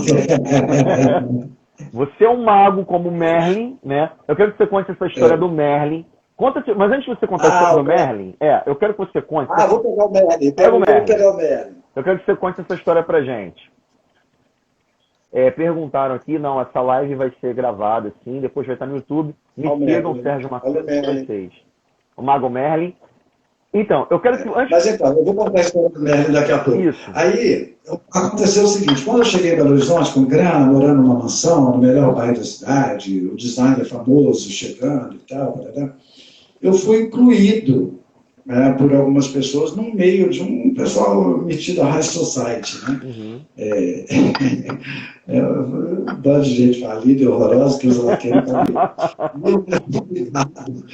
muita festa, muito casamento, muita coisa. Depois que teve o assalto na minha casa, descobriram que eu fui roubado na fábrica lá, sumiu todo mundo. Então tem 10 anos que ninguém me liga, tem 10 anos que eu não falo com ninguém, tem 10 anos que eu estou em quarentena. Tá? Eu falo com raras pessoas. E depois dessa volta ao mundo, depois de ter doado meu dinheiro, depois de ter perdido tudo, voltado de novo, perdido tudo de novo, eu meio que consigo ler as pessoas, né? Então, hoje eu tenho essa mão de amigos, mas sobram dedos. Não, sobram dedos, não tá completo. É muito complicado. Então, eu caguei e andei para todo mundo. Continuo sendo um designer famoso, continuo aparecendo em tudo, né? Aí, óbvio que a minha vida melhorou, não posso ficar reclamando, mas melhorou. Fiz todos os canais de televisão do Brasil, vou em tudo, vou muito no Danilo Gentili, que é uma pessoa que eu amo, que eu adoro, maravilhoso comigo. Queria até mandar um abraço para ele, para o Roger, da Ultraje Rigor. Grande Roger. Em São Paulo. Que sempre me recebem muito bem lá nos programas que eu vou. Fui na Band, já fui no SBT. Gravei uns programas errados também, que destruíram a minha vida, acabaram com a minha vida, porque ficou muito piegas o programa e durou muito tempo, foram 2 horas e 40 minutos. Eu fiz um programa com uma mulher lá em São Paulo, cara, que eu perdi tudo, eu tive que mandar funcionário embora por causa do programa, porque eu acho que teve entre 40 e 60 milhões de pessoas assistindo, e as pessoas que assistiram o programa foi feito para uma classe D, E e F, né? E esse pessoal que assistiu, e eles não entenderam a história, eles achavam que eu estava jogando dinheiro para cima. Não entenderam a mensagem, Eu recebi 3 milhões de mensagens de gente pedindo coisa, desesperada. Aí teve um cara até do Rio de Janeiro que me mandou uma mensagem falando que se eu não depositasse 80 mil na conta dele naquele dia, mandou o número da conta, o banco e tudo, que ele ia suicidar. Isso aí. Aí eu mandei uma mensagem de volta, falando, me fala onde vai ser o velório, que eu vou ver se eu mando pelo menos um quesito de flor. Esse é o Roberto Vascon. Eu ia fazer o quê? Aí entrou lá do Roberto Vascon. Aí a minha vida virou um caos de novo depois desse programa. Aí logo depois o Danilo Gentili ficou sabendo que eu estava com problema por causa daquele programa, me chamou no programa dele, fez um mega programa comigo, eu voltei de novo, aí começa a vender, então a vida vai indo assim, né? Sim. E eu sempre tive um sonho, né, cara, muito grande, era de... eu amo tapete, tapete de chão, e eu sempre quis fazer tapete, e bolei isso durante alguns anos na minha cabeça, como que eu ia fazer, como é que seriam os bordados, como é que seria isso, eu não queria fazer um tapete igual todo mundo faz, sem graça, e aí eu fiz uma coleção maravilhosa de tapete, que é o que me segurou nos últimos, acho que 2 anos, assim, é o que eu mais vendo. No meio disso tudo, quando eu era menino, meu pai me deu um livro, meu pai era garrafeiro, comprava papel na rua, e me deu um livro, e o livro é Pablo Picasso. Foi impresso em 1959, E meu pai me deu esse livro em 1969, tipo assim, que alguém jogou fora, ele pegou e me deu. E eu apaixonei por Pablo Picasso. Ali começou a minha paixão pela cultura, pela arte, por tudo. E eu sempre quis fazer uma releitura de Pablo Picasso, então hoje também eu faço qualquer quadro do Pablo Picasso em pedacinhos de couro e sai exatamente igual. Você não sabe qual que ele pintou, o que eu fiz, é igual. E é uma releitura em couro, né? A primeira feita no mundo. E antes dessa pandemia, eu estava pronto para ir para Berlim para fazer uma exposição, ir para Nova York, porque eu recebi um contrato do New York Times querendo que eu voltasse para fazer uma matéria sobre os tapetes e os quadros. Mas vai voltar. Infelizmente, a pandemia Não, mas vai não voltar. veio só para mim. Sim. Mas não veio só para mim, veio para o mundo inteiro, né? E eu entendo ela perfeitamente. Era um tempo de baixar a bola de todo mundo, né? Eu acho que o mundo está vivendo muito de ego, né? Estavam, né? Porque agora o ego acabou, decepou todo mundo por igual. Eu até fico com muita dó, muita pena, porque eu tenho amigos aí do Rio de Janeiro, né, que fazem teatro e tudo, mas eu acho que eles ainda não se inteiraram, né, que teatro é só para daqui 2 anos. Né? Acabou. A Broadway já foi falado em Nova York que a Broadway, em menos de 1 ano e meio, não abre as portas. Sim. Então, assim, teatro foi pro saco. Cantor, eu achei até bom o negócio do cantor, cara, que é tanta música ruim, eu sou um cara de música boa. Eu escuto coisa muito boa. Você, quando quer ouvir música, você canta a sua própria música, né, Vascon?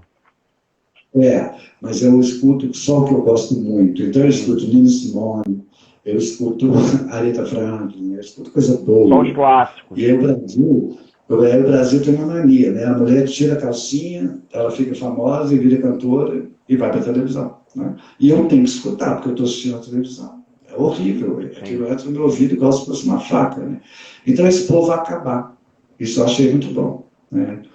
Coisa ruim vai acabar. Cantorzinho de...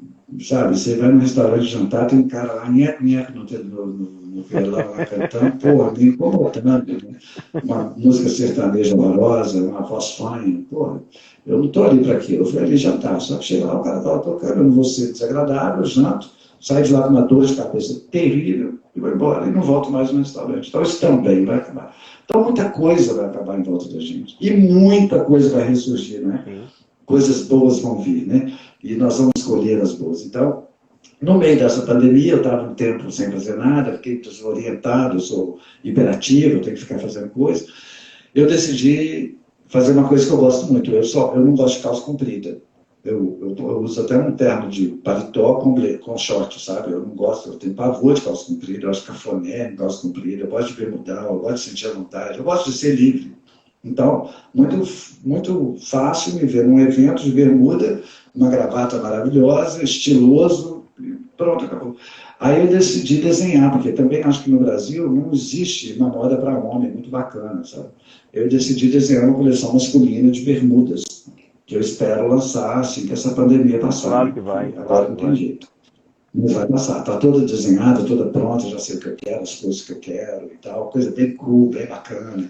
Você pode ir para uma festa elegante, com uma E para quem não sabe, você está fazendo essa releitura de quadros, né, famosos do Picasso, com pedaços de couro, Tarsila do Amaral, e está fazendo esses tapetes que eu falei como tapetes mágicos, né, tapetes voadores, está aí atrás de você. Isso. Eu coloquei aqui na parede para o pessoal ver, mas eu vou pedir licença por um segundo claro, e pegar um outro que eu acho. Pega, claro. Essa live sensacional, quero agradecer a todos que estão participando. Peço que me sigam também, Sérgio Macedo, com 26, porque no link da minha bio tem lá algumas outras lives e vou estar sempre fazendo com conteúdo diversificado. Conto com vocês também. Olha esse. Muito bonito. Isso é baseado nos ladrilhos portugueses, né? São ladrilhos hidráulicos portugueses. E esse aqui também é muito bonito. Você vê? Esse aqui é muito bonito. Que bacana. Muito bonito. Então, são tapetes lindos, né? Então o pessoal vai na fábrica hoje. Aí comprem com o Vascon. Muita gente está sabendo que eu estou fazendo tapete e quadro. Os quadros viraram sucesso, que eu gostei muito. E eles vão lá e fazem tapete sob medida, né? Eu faço do tamanho que eles querem. Já fiz o maior tapete que eu fiz. Eu fiz um de 6 metros por 4 metros, 24 metros quadrados. Caramba. Uma sala que o cara tem. Que a hora que eu cheguei, eu falei, não, esse tapete não vai caber na sala do cara. Quando eu fui entregar o tapete, a sala dele tem 240 metros. O tapete sumiu dentro da sala. Não. Então os tapetes era um sonho grande meu e graças a Deus está dando certo. Os quadros vendem bem, super bem, vendi para o Brasil todo, já para São Paulo, para gente do Rio, Manaus, Porto Alegre, Minas. Não, e você Minas, falou, né, você falou aí, Vascon, que a gente está numa oportunidade, num momento de criar coisas novas e tudo mais. Aí você falou dos tapetes, da bermuda masculina e tudo mais. Mas você também está reinventando coisas. Por exemplo, eu vejo lá que você está fazendo rifas, cara. Rifas de algumas dessas peças. Fala disso mais aí pra galera. A rifa é engraçado. Porque, vou te contar, tudo aconteceu que em outubro do ano passado, eu tive um AVC. Por um problema que me afligiu tanto, um ser humano que me ludibriou tanto, e eu fiquei tão triste que eu tive um AVC. Bom, e não foi fácil, não. Outubro, novembro, dezembro foram 3 meses do ano passado que eu quero esquecer. Então, imagina, outubro, novembro, dezembro eu tenho AVC. Janeiro, eu fico mais ou menos. Fevereiro, mais ou menos. Bum, pandemia em março. Né? Então, a vida é barra. Tem que ter muito equilíbrio para a gente se manter. Aí, eu gastei minha grana. Eu não tinha seguro de saúde. E tive que fazer tudo particular nos hospitais. Foi muito difícil bancar tudo. Então eu tinha que vender um tapete correndo para poder chegar lá e pagar o médico, pagar o hospital. Cara, foi difícil. Mas sempre rindo. Claro. Sempre falando com Deus. Cara, ó, eu vou correr e você corre junto comigo e me ajuda aí que o bicho está pegando. E aí deu certo. Paguei os médicos, paguei meu tratamento todo. Não vou mentir, tive ajuda sim. Desse meu amigo aí, que eu me refiro a Ângela, Rio de Janeiro, que me ajudou muito a pagar os médicos. E aí, quando foi no dia 10 de março, meu médico, o que cuidou da minha doença, do AVC, me ligou e falou: Vascon, você já ouviu falar sobre o Covid-19? Eu falei: já, estou inteirado, tá por aí, o negócio está bombando, né? Ele falou: tá feio por aí. É o seguinte, vai explodir no Brasil. E eu gostaria que hoje, dia 10 de março, você fechasse seu negócio e entrasse em quarentena. Que você não tem anticorpos, você não pode pegar. Sim. E eu falei: quê? Ele falou: vai ter que fazer isso. Bom, eu tinha acabado, cara, eu tinha acabado de pagar os médicos, os hospitais, o negócio todo, tomando remédio, tomando vitamina cara. Tem um remédio que eu tomo que é R$25 cada pílula que eu tomo, entendeu? Tem que tomar 3 por dia. O negócio é brabo. Então, graças a Deus que eu consegui tomar e me recuperar, não ficar todo torto, né? Aí, ele pediu que eu entrasse em quarentena. Eu acatei as ordens dele, como eu acatei no hospital também. Tudo que ele mandava fazer, eu fazia. O cara que entende do negócio, né? Eu não entendo nada de saúde. E aí, fiquei de quarentena.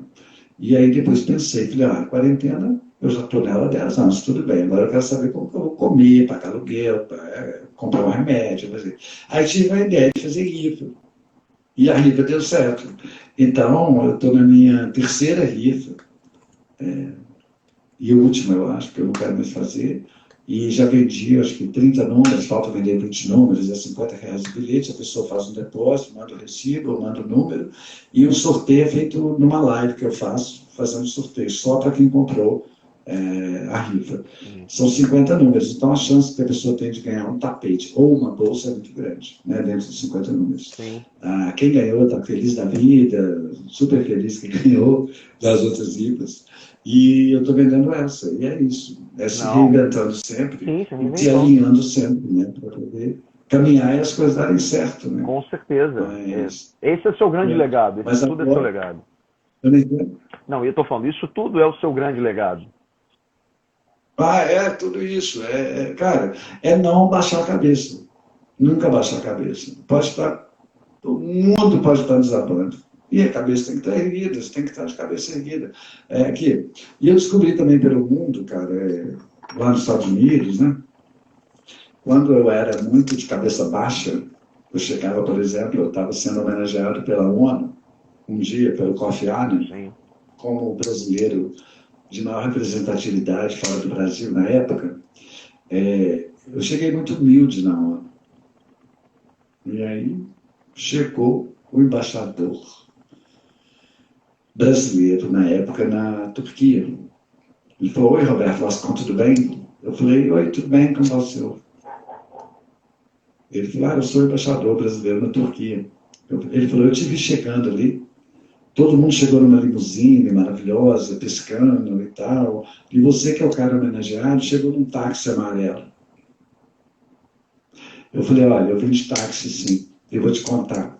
O cara que eu peguei é da Rússia e me deu uma aula sobre a Rússia no caminho. Que viagem que eu fiz até a ONU, cara, foi maravilhosa. Mais um ganho, mais um conhecimento, né? Mais conhecimento.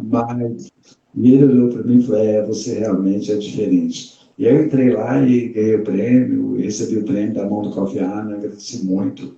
E só meti o pau no Brasil lá, falando sobre educação, que eu acho pobre, né? Eu acho verdade. Para você ter uma ideia sobre educação no Brasil, eu vou te dar um exemplo. Eu fiz os quadros de Picasso, a releitura de Picasso. Eu fiz o cubismo de Picasso. É um negócio muito intrigado, muito intrigante, muito bonito, muito colorido, muito tudo. E aí eu liguei, cara, eu queria vender essa exposição dos quadros em painéis. Meus quadros têm 1,40 m, 1,20 m, 1,80 m de altura, são quadros gigantescos, né? Eu queria vendê-los para exposições para as prefeituras, onde as crianças não têm acesso ao museu. Aliás, nem Belo Horizonte tem museu, né? Nem Belo Horizonte. Você vê aqui hoje, você não tem nada para você ver. E mesmo fora de pandemia, não se tem nada bom para ver. É muito raro ter uma boa exposição aqui, a não ser quando a Casa Fiat de Cultura traz o Caravaggio, também não dá fila, não vai muita gente. As pessoas não têm esse incentivo, né? Não existe um incentivo cultural e não existe a cultura, né, de um museu, de ver a obra de arte. Então eu queria vender para as prefeituras e eu exporia na cidade durante uma semana 30 quadros de Pablo Picasso, onde a criançada pudesse ver, e talvez, cara, no meio daquelas milhares, uma viraria e falasse: nossa, eu quero seguir isso aqui mais a fundo, eu quero saber mais. E aí começa-se a gostar de coisas boas e cultura, né? Aí liguei para um prefeito aqui da minha região, não posso falar o nome da cidade, eu vou queimar o cara dele, mas eu liguei, contei para ele que eu estou fazendo uma releitura de Pablo Picasso, uma coisa muito bacana, é para a Europa ver, é para os Estados Unidos ver, mas eu queria que fosse vista no Brasil, antes de eu ir embora, porque eu quero ir embora um dia. E ele falou: como é que é? Eu falei: bom, aí você tem que pagar para eu poder levar os 30 quadros, são painéis, tem que levar no caminhão, tem que ter 6 ajudantes para tirar do caminhão, tem que ter mais 10 ajudantes para montar esses painéis, e tem que ter segurança, né, para os meus quadros, não são quadros baratos. E ele falou: nossa, muito legal, mas a prefeitura, né, não adianta, né, o povo não quer saber disso não, mas você não consegue, assim, cantor de funk ou pagode, assim, o pessoal ia gostar. Eu falei: olha, o prefeito, eu não lido com essas coisas de baixo calão, sabe, mas eu quero só mexer com arte boa. Ele falou: mas só para tirar uma dúvida, como é que ele chama mesmo? Eu falei: Pablo Picasso. Ele falou: esse cara é aqui da região? Aí eu desliguei. Aí eu desliguei o telefone. Falei: cara. Falava para ele dar um Google em Pablo Picasso para ele ver lá que era da Espanha. Cara, o cara tem 60 anos de idade, ele não sabe quem é Pablo Picasso, não quer falar com ele. Não adianta, aí não vou nem bater papo. Desliguei o telefone e acabou a história. Então, mas eu ainda tenho essa pretensão. Agora eu vou ligar, vou tentar entrar em contato com alguém da Vale do Rio Doce, que é uma empresa, a grande do Rio Doce, que patrocina muita coisa de cultura, para ver se eles não compram essa exposição e levam para cidades do interior aí, para o pessoal ver arte. Ou o Banco do Brasil também, o Centro Cultural do Banco do Brasil. O Centro Cultural do Banco do Brasil, talvez até a própria Casa Fiat de Cultura. Sim, né? sim. Então eu estou batalhando umas coisas aí. Eu estava assim meio que encaminhando para, quando eu tive que parar tudo e zerar. Né? Mas o mundo vai voltar ao normal. Claro né? que vai. E Vascon, você falou da ONU. você falou da ONU. Conta a história do comendador, para a galera ouvir do comendador. Então, já que eu vou contar a história, eu vou contar ela direito. Isso. Eu tinha 7 anos de idade e meu pai comprava garrafa pelo interior. E eu era o filho escolhido para sempre ir com ele, né? Comprar, porque eu sou muito bom em matemática. Então, ele me levava, porque meu pai era analfabeto, e eu podia fazer conta para ele e conversar um pouco por ele. E aí nós fomos, nesse dia, em Ouro Preto, comprar a ferro velho. Chegamos lá, bom, foi dia 21 de abril, dia de Tiradentes. É dia onde o governador do estado e o presidente do Brasil, é o dia que Ouro Preto vira a capital de Minas, de novo. E o presidente do Brasil vem também. Na época era o Lula. E quem era o governador era Aécio Neves. Não, eu estou contando de agora. Não, lá no passado eu não sei quem era o governador, nem o presidente, nem nada. Mas eu cheguei nessa praça, e tinha umas 10 mil pessoas na praça. Muita gente, banda tocando. Eu adoro banda, eu adoro a banda, eu sou doido com banda. E aí eu virei para o meu pai, falei, o que está acontecendo? Meu pai falou, não tem a menor ideia. Menor ideia. E acho que meu pai não sabia nem quem foi Tiradentes. Aí eu fui, ele falou, mas eu vou perguntar ao guarda. E perguntou um soldado que estava lá, o que está acontecendo? Ele falou, você não sabe? Não, hoje é dia de Tiradentes, hoje é o dia do governador da maior honraria do Estado, que é a medalha de honra da Inconfidência Mineira para alguém, e essa pessoa, claro, recebe a comenda e é um comendador. E eu entendi bem o que o cara falou. Eu nunca fui à escola, mas eu lia muito, eu sabia tudo. Eu falei, eu também vou querer. E o soldado olhou para mim, pôs a mão na minha cabeça assim, e falou, é só para gente muito importante. Eu falei, mas eu não sou? Ele falou, não, gente assim, muito famosa, presidente de outro país, fulano de tal, ele falou umas coisas lá. E eu e meu pai fomos. Olhei para o quadro e falei, um dia eu vou voltar. E vou querer essa medalha. E ri para ele e fui embora. E nós passamos 4 dias lá comprando ferro velho. Mas nunca esqueci do dia do Tiradentes. Aí passou a vida e depois que eu cheguei a Minas, aí a Aécio Neves virou governador e eu estava muito na imprensa, falando de Minas Gerais, da minha terra. Eu amo Minas, né? Eu adoro o Rio de Janeiro. Né? Se eu puder morar assim, onde você quer morar no mundo, é o Rio de Janeiro. Mas moro em Minas, eu tenho que gostar daqui, onde eu estou, as pessoas me prestigiam, né? Aí ele foi, recebeu um telegrama do Palácio do Governo de Minas Gerais, falando que eu fui escolhido aquele ano para ganhar a medalha de honra da Inconfidência Mineira. A hora que eu li o telegrama, cara, eu voltei no passado, lembrei do meu pai, e tudo que eu queria era que meu pai tivesse aqui para ver. Né? Mas ele viu. Olha, claro que ele viu. Comendador Roberto Vascon. Roberto Vascon, não é para poucos, hein? Aí só que quando... Então, por exemplo, quando tinha, né, cara? Hoje eu não vou em festa de ninguém. Não vou em enterro, não vou em casamento, não vou em batizado, não vou em nada. Não, mas tu vai na igreja da Penha, mas tu vai vir aqui na igreja da Penha, vai comigo. Vou, e vamos na igreja da Penha.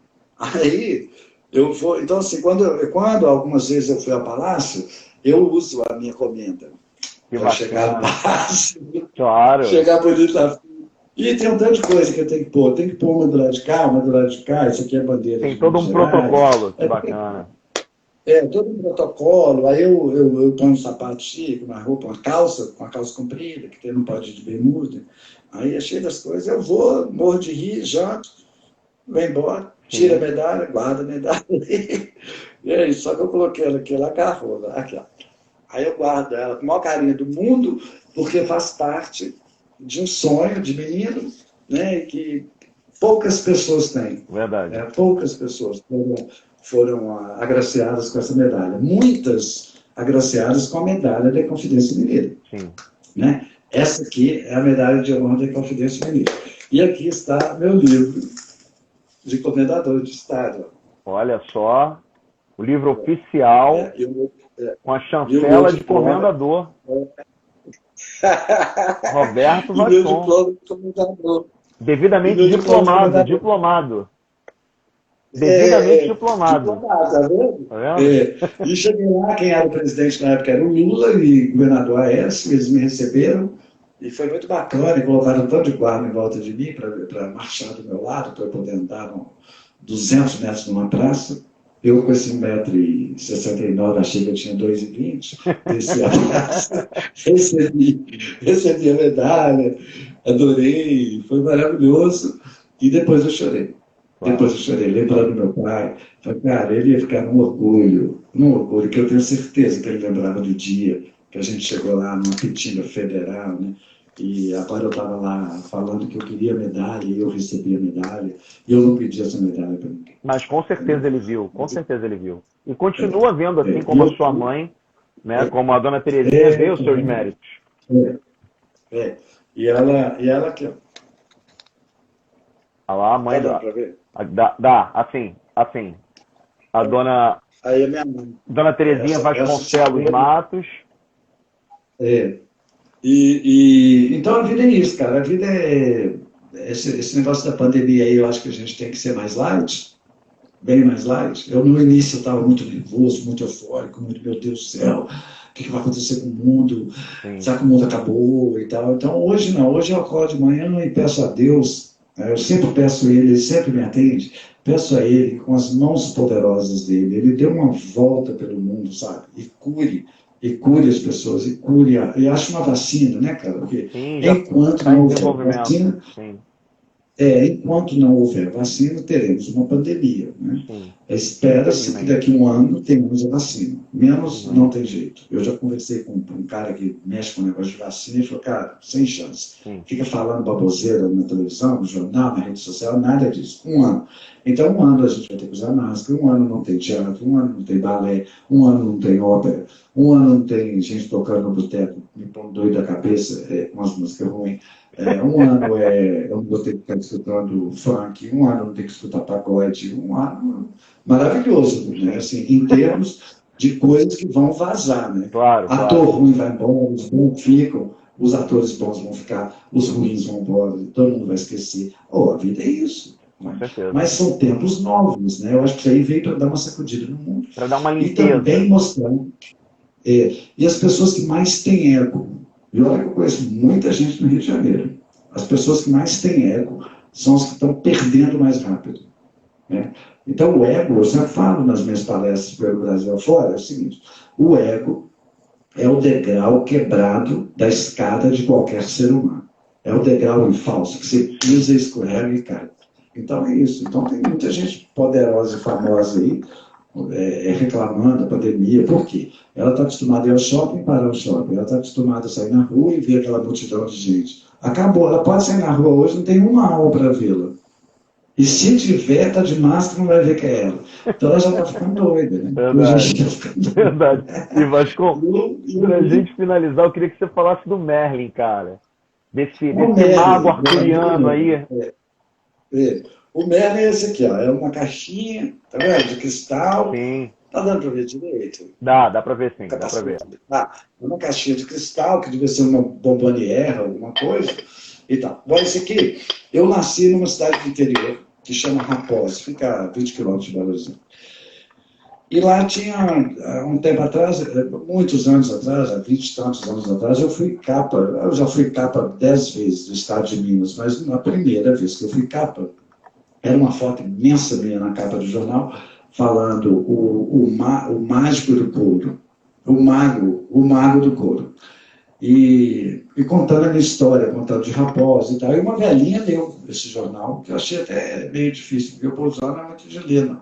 Sim. Aí eu fui, a mulher leu a história, leu uma matéria e falou, gente, não acredito, esse cara está em Nova York, ele está aqui da nossa terra e tal, e contou para um tanto de gente que não tinha lido o jornal, mostrou o jornal, e virou para a filha dela e falou, minha filha, olha só, eu tenho esse mago Merlin aqui, que foi da minha bisavó, e eu gostaria que esse mago, se acontecer alguma coisa na minha vida, fosse entregue a esse cara, Roberto Vascon. E tá bom. Isso, alguns anos depois, teve em 1997, a minha cidade, toda vez que chove, ela é inundada e arrasada, como foi esse ano também. Aliás, em Minas foi a que mais foi arrasada, foi a minha cidade. Aí, em 1997, a cidade foi inundada, a casa dessa velhinha também, e tudo que tinha dentro da casa sumiu. E aí, vai embora pelo rio abaixo. E tudo, geladeira, fogão, tudo vai embora, tudo vai embora. E quando passa a enxurrada, o pessoal tem costume de ir para a beira do rio para ver se acha alguma coisa, um pertence dele, talvez um documento, sei lá, qualquer coisa. Eles vão lá. Eu lembro que eu era pequeno, eu também ia com minha mãe. E a gente também passava pelas enchentes. E aí, a velhinha, no outro dia, foi lá na beira do rio, ver o que ela achava da casa dela, ninguém achou nada. E, de repente, ela achou o mago Merlin na beira na areia, assim. Ela falou, eu não acredito, eu não achei nada, eu só achei o mago Merlin que eu tenho que dar para o Roberto Vascon. E o povo achou aquilo muito doido, porque o mago é de vidro, de cristal, ele não quebrou. Ele estava envolto num papel bolha e dentro de um saco plástico, assim. Ela mexeu no saco, viu que era o mago Merlin, a própria mulher, podia ter sido outra pessoa qualquer, né? Então, são as coincidências mesmo. E aí, passaram-se alguns anos, essa mulher morreu. E deixou esse mago com a filha para me entregar um dia. Um dia, eu fui em Raposo gravar um programa de TV, acho que com a Sabrina Sato, para o Pânico, na Band, e essa moça me viu na rua, falou, você não é Roberto Vascon? Não, cara, eu tenho uma história para te contar da minha mãe, que deixou uma herança para você. Eu falei, herança, opa, fiquei rico de novo. O espólio da senhora. Aí eu fui e falei, mas o que é? Ela falou, você tem que ir lá em casa, eu tenho que te dar. E eu fiquei curioso e fui. Eu cheguei lá, ela contou a história do mago e me deu o mago. Eu achei a coisa mais bacana do mundo. É um negócio super simples. Sem dúvida. Não tem valor financeiro algum, mas tem um sentimental de valor simbólico, claro. Saber que uma pessoa, uma cidade que tem 27 mil habitantes, eu acho que 2 sabem ler, ou 2 gostam de ler, né? Tirando os 26 de 1998, e essa mulher leu o jornal. Achei aquilo o máximo, saber que alguém da minha terra pegasse um jornal para ler, de cabo a rabo, que ela sempre fez isso. Eu falei, cara, que pena que eu não conheci sua mãe. Porque eu sou um cara que acordo de manhã, entro no New York Times, leio ele de cabo a rabo, vou para o Herald Tribune de Londres, leio ele de cabo a rabo, vou para o Los Angeles Times, leio ele de cabo a rabo e venho aqui para... É óbvio, eu tenho que ler a coisa do Brasil, abro a Folha de São Paulo, abro o Estado de Minas e vou ler. Eu preciso ler, eu preciso saber onde que eu estou, o que está acontecendo, né? Então, eu gosto de ser informado, de estar bem informado, né? Então, leio, e quem lê vai sempre estar bem informado. Por isso, meu tesão com a cultura. Pelo conhecimento, pelo saber. Claro. Imagina a gente não saber, né? Eu fico louco, tem gente que eu conheço que não sabe que a Bahia fica no Nordeste. Entendeu? É loucura, cara. Isso é loucura. Gente que também não se propôs. Tem gente também que se propõe a não ter conhecimento. Tem isso também. Ela vive girando em volta de um mundinho que não existe. Que acha até que Jesus de Belém fica no Pará. Isso também. Isso também. Então, é isso. Então, ó, cultura à base de tudo, conhecimento à base de tudo, né? A gente tem que ser grato por tudo, pela pandemia, não pandemia, tempo ruim, tempo bom, pela dor de cabeça, por tudo a gente tem que ser grato, porque existe alguém comandando isso tudo que chama Deus, né? Nós não comandamos porcaria nenhuma. Olha só que loucura, hein? O mundo está em quarentena. O mundo. Não tem país do mundo que não esteja em quarentena. O mundo. Que loucura, cara. Então, eu falo com Deus, eu falo, cara, você é danado, você pôs todo mundo de castigo dentro de casa, 60 dias, você é danado mesmo. Você vai, o cara é fodástico. Assim. Hoje eu estou na quarentena, eu tenho minhas galinhas, né, que eu adoro, eu cuido de um galo, que é meu xodó, e eu sempre falo, as pessoas, Vascon, como é que você está? Tudo bem? Eu falo, está tudo bem. Como é que você está na quarentena? Você está sozinho? Está com alguém? Eu falei, não, tem gente comigo, cara. Eu estou com meu irmão e meu pai. Os dois estão aqui. Mas espera aí, eu li seu livro, meu pai morreu. Você não conversa com sua família. Você não tem família. Você sempre deixou claro que sua família acabou. Eu falei, Falei, ah, não, mas você não está entendendo. Eu tenho um cara que chama Jesus, que é filho de Deus. Esse cara só pode ser meu irmão, porque eu também sou filho de Deus. Então, mantenho Jesus aqui. E eu tenho meu pai, que é Deus. Então, são os dois que eu converso. Óbvio que eu converso com as galinhas, eu bato papo, faço lacinho, faço gravata para o galo. É uma confusão que eu arrumo minhas galinhas. Mas tem Jesus e tem Deus do meu lado. Amém. Então, assim, óbvio que a gente quer um mundo melhor, a gente quer que passe logo, acabe isso tudo, que a gente volte, todo mundo, né, batalhando, correndo, trabalhando de novo, né? Infelizmente vamos ter maior desemprego desde 1940 no Brasil, mas vai passar também, depois as empresas voltam, eu volto, eu começo a dar emprego para as pessoas, e o outro dá emprego, tudo. É uma engrenagem contínua. É uma engrenagem, ela está parada, ela vai começar a rodar, e aí as coisas vão encaixando, né, e vai dando tudo certo. Então, o que eu peço para as pessoas é terem mais fé, muita fé, né? Dentro da religião que ele escolher ter, Sim. E ter o verbo querer, é o mais importante, eu quero, eu vou, eu posso, né? É muito importante. E ficar, e trabalhar um pouco o ego, né? Esse negócio do ego aí, assim, de aparecer muito e tal. Então, eu não tenho entrado em rede social porque, pô, mulher postando foto de pelada, querendo aparecer para ganhar seguidor, aí, entendeu? Papo de aranha. O cara, não estou desmerecendo ninguém, tá? Mas o cara é auxiliado pedreiro, discutindo política. Eu não quero discutir política com ele. Eu quero discutir política, cara, com quem entende de política, né? Claro. Ou eu quero discutir história com quem entende de história. Claro, Eu quero discutir a pandemia com o médico. Eu só vou discutir a pandemia com o médico, infectologista, que é o cara que sabe, que vai me explicar melhor. Agora eu vou ficar batendo cuchara com Joaquim, Maria, José, sobre coisas que eles não entendem. Não é questão de discriminar, mas é questão do conhecimento. Não, não discrimina ninguém. Então, é questão de conhecimento. Claro, eu queria que o menino que é auxiliado do ajudante de pedreiro me falasse como é que faz uma massa de concreto. Porque ele entende, eu não entendo. Sim. Tá certo? E eu quero um infectologista me falando sobre o Covid-19. Eu quero o cara que estudou história, que tem um PhD para bater cuchara comigo, falando sobre história, outro sobre geografia, sobre inglês, sobre francês, sobre alemão, sobre espanhol, sobre tudo. Mas pessoas que entendem. Então, eu também tenho uma coisa que eu aprendi. Um sábio, como chama? Aquele, tipo Mahatma Gandhi, sabe? Um monge. Um monge. Um monge. Muito poderoso. Estava sentado assim, e um discípulo chegou para ele e falou assim, por que as pessoas te gostam tanto?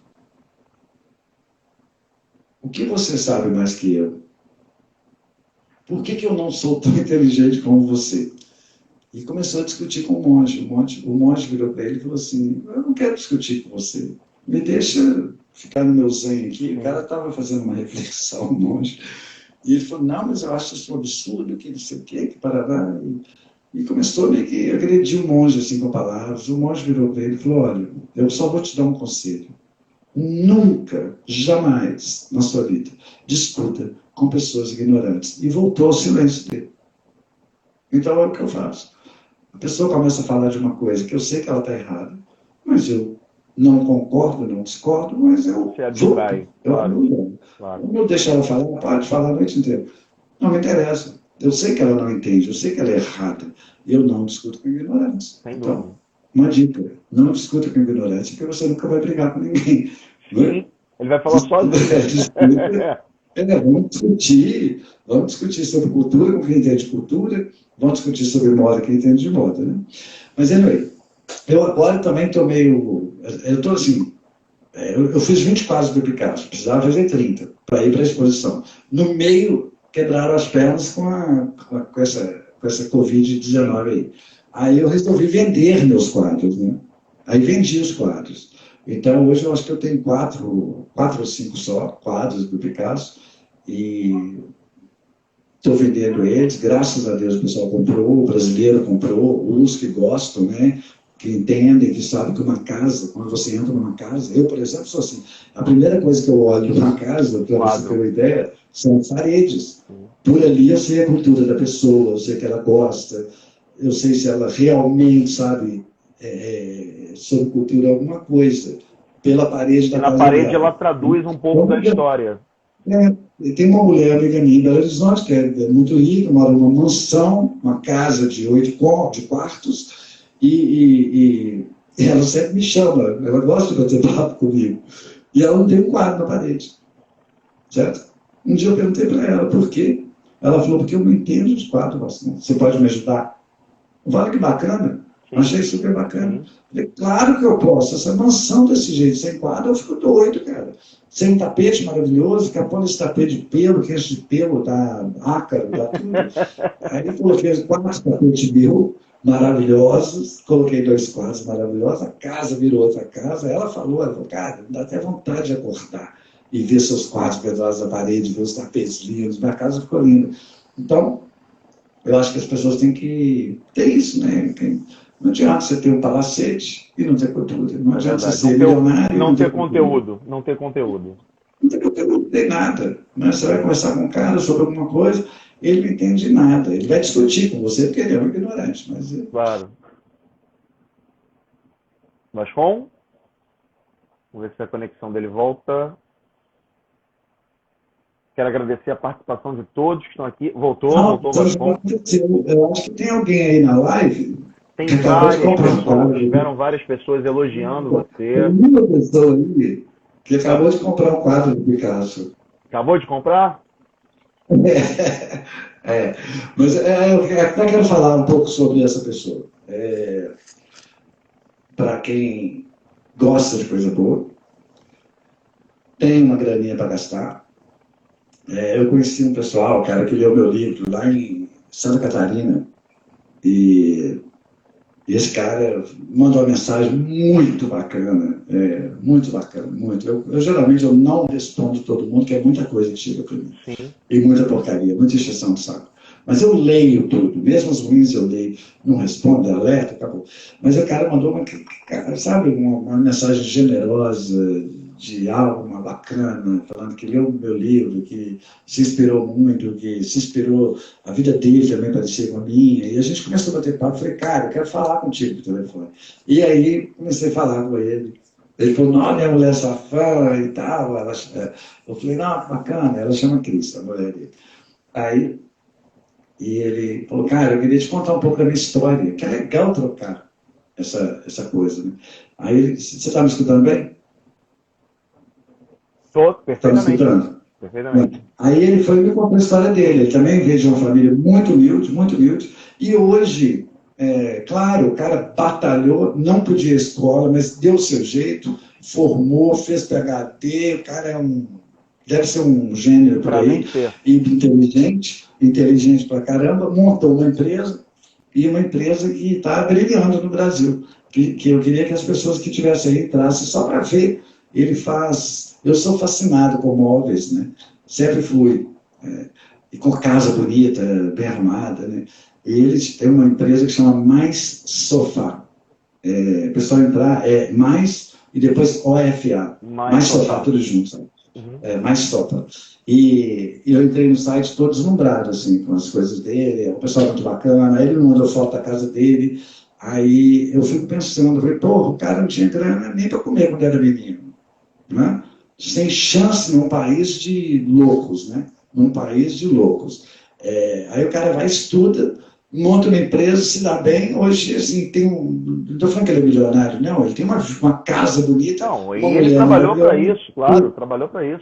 Batalhou, cara, estudou. Claro. Então, aqui, hoje, eu não falo que eu só tenho 4 anos primário, com orgulho, não. Não, orgulho nenhum. É uma vergonha para mim não ter estudado, certo? A cultura que eu adquiri, eu forcei ela, eu paguei por ela, eu corri atrás dela, eu viajei 5 anos para ter a cultura que eu tenho hoje, Mas eu não tenho orgulho de falar. Eu gostaria de sentar aqui e falar, ó, aqui está meu diploma da Yale, da Harvard, da MIT de Nova York. Eu esqueci de falar que eu dei aula também na Universidade de Nova York, mas na FIT, que chama Fashion Institute of Technology. E depois dei aula na Parsons, porque eles me fizeram uma proposta melhor de trabalho, e eu fui dar aula na Parsons, que é uma escola de moda, onde os maiores estilistas do mundo vão estudar, e eu estava lá dando aula, caramba. Cara, nunca foi escola, não tinha nada, né? Eu não fiz aula de design, eu só tive um sonho de Deus. Olha, que doido. E viro professor na universidade. Tem maior diploma do que esse? E aí, e ganhando dinheiro, né? Eu não estava lá de graça, o pessoal não pagava. Não, e outra coisa, você fala do diploma, você fala dessa questão do diploma, mas Vascon, você é também um diploma. Você fala essa questão do diploma, mas você é um diploma ambulante, você é um preceptor, você é um filósofo, você é um palestrante. Cara, você é plural. Você é plural, sabe? E você tem impacto na vida de muitas pessoas, inclusive a minha. Só para te falar, você falou... Não, você falou uma vez no Danilo Gentili, na tua primeira vez lá, que você sonhava com as pessoas, com os apresentadores que você queria que te chamasse. Você conversava com Deus e com as pessoas. Então, dessa vez foi diferente. Eu conversei e acabei falando com você para você participar dessa live, cara. Eu realizei esse sonho. Que bom, que bom. Então é um fazer o sonho do outro virar realidade, né? Dá você ver. Então, é um fazendo o sonho do outro virar realidade, né? A vida é assim, a vida é de troca, a vida é de bater papo, a vida é de diálogo, a vida é de muita coisa, né? E tudo isso, eu vou te falar mais, você tem sua mãe maravilhosa aí, que te cuida, que te zela, eu nunca tive, né? Eu comecei a trabalhar com 5 anos, lembro vaguíssimo, pouquíssimo da minha mãe, com 12 meu pai morre, lembro menos ainda da minha mãe, que ela saiu para trabalhar, ela trabalhava 12, 14 horas por dia, chegava exausta, coitada, fazia uma comida para a gente, e de manhã, 4 horas da manhã, ela saía de novo. Com 18, eu vou para o exército, saio de casa, 19, Rio de Janeiro, 23, Nova York, e nunca mais volto, né? Então, eu não tive essa base de ter uma mãe que você pode agora ir lá dar um beijo, abraçar, falar que ama. Eu nunca podia... A minha mãe não era de beijar, de abraçar, eu nunca tive amor, né? Então, eu acho que tem pessoas que têm tanto e não sabem que tem, né? Mas você pode ter, certeza. Quem tem um pai que pode pagar uma escola para o filho estudar, aí eu tenho que ter o dinheiro da van, o cara tem o dinheiro da van. Valorizar isso. Valorizar isso. Beijo esse cara 200 vezes por dia e agradeço de joelho, né? Porque ele está fazendo o seu futuro ficar muito mais bacana. Não vai ser esse cara não vai precisar dormir no Central Park, passar frio, passar sede, passar fome, né? Então esses pais são os que eu sempre falo com a garotada que eu dou palestra nas universidades. É para chegar em casa, primeira coisa, antes de fazer qualquer coisa, vai lá dar um beijo no teu pai, agradeça, e um beijo na tua mãe, agradeça. Porque vocês hoje vocês são o futuro desse país, né? Porque você tem um pai e uma mãe que te soca na escola e paga para você. Coisa que eu não tive, né? Eu não tive incentivo. Meu pai era analfabeto, minha mãe, tadinha, lia pouco e escrevia pouco, né? Então, lá em casa não tinha esse negócio, é obrigado a ir para a escola, tem que ir para a escola, nada disso. Você está falando de coisas que às vezes a gente não escuta no meio acadêmico. Você está falando da vida, você está dando uma aula da vida, da sua vida, e para a vida. Essas pessoas, para a vida de cada uma dessas pessoas que estão aqui, presenciaram isso e que presenciam em outros meios de comunicação, você é um exemplo para a vida, cara. Muito obrigado. Eu quero saber que já está acabando a nossa segunda live. Já, é isso que eu ia falar agora. Infelizmente a gente está encerrando, está faltando 1 minuto e 50 segundos. Então eu vou só deixar um recadinho para as pessoas. Sim. Eu acho que o segredo da felicidade é quando a gente entende Deus, procura por Deus e deixa que Deus habite dentro da gente. Né? Porque só Deus vai poder nos soerguer de da mais ínfima precariedade que a gente vai ter na vida. E só Deus vai poder te alcançar além e sempre além. Mas ninguém pode. Só Ele. Então hoje eu, 5 galinhas, meu irmão e Deus. Acabou. Com certeza. E não tem deixa. Vascon, mais uma vez, olha. Sim, olha, muito obrigado pela tua participação. Quero agradeço a todos que participaram na primeira parte, quanto a essa segunda parte. Lembrando que depois eu vou editar, juntar isso tudo. Vou postar no meu perfil, Sérgio Macedo com 26. Vou passar para o Vascon também, para ele colocar nas redes sociais dele. Foi ótimo esse bate-papo. E, cara, eu não tenho nem... É inefável descrever sobre Roberto Vascon. Te aguardo aqui no Rio, para a gente ir lá na Igreja da Penha, você autografar o meu livro e que você sirva cada vez mais de inspiração para tantas e tantas e tantas pessoas. Tá bom? Muito obrigado, viu? Fique com Deus aí, dê um beijão no sua mãe. Dê um beijo no sua mãe. Eu queria agradecer a todo mundo que entrou aí nessa live, que perdeu o tempo dele me escutando história. E em breve eu vou estar na televisão nacional aí para mais ou menos 50 milhões de pessoas. Com certeza. Um forte abraço, Vascon. Um beijo no teu coração, cara. Obrigadão. Obrigado a todos. Tchau, tchau. Um beijo a todos. Tchau, tchau.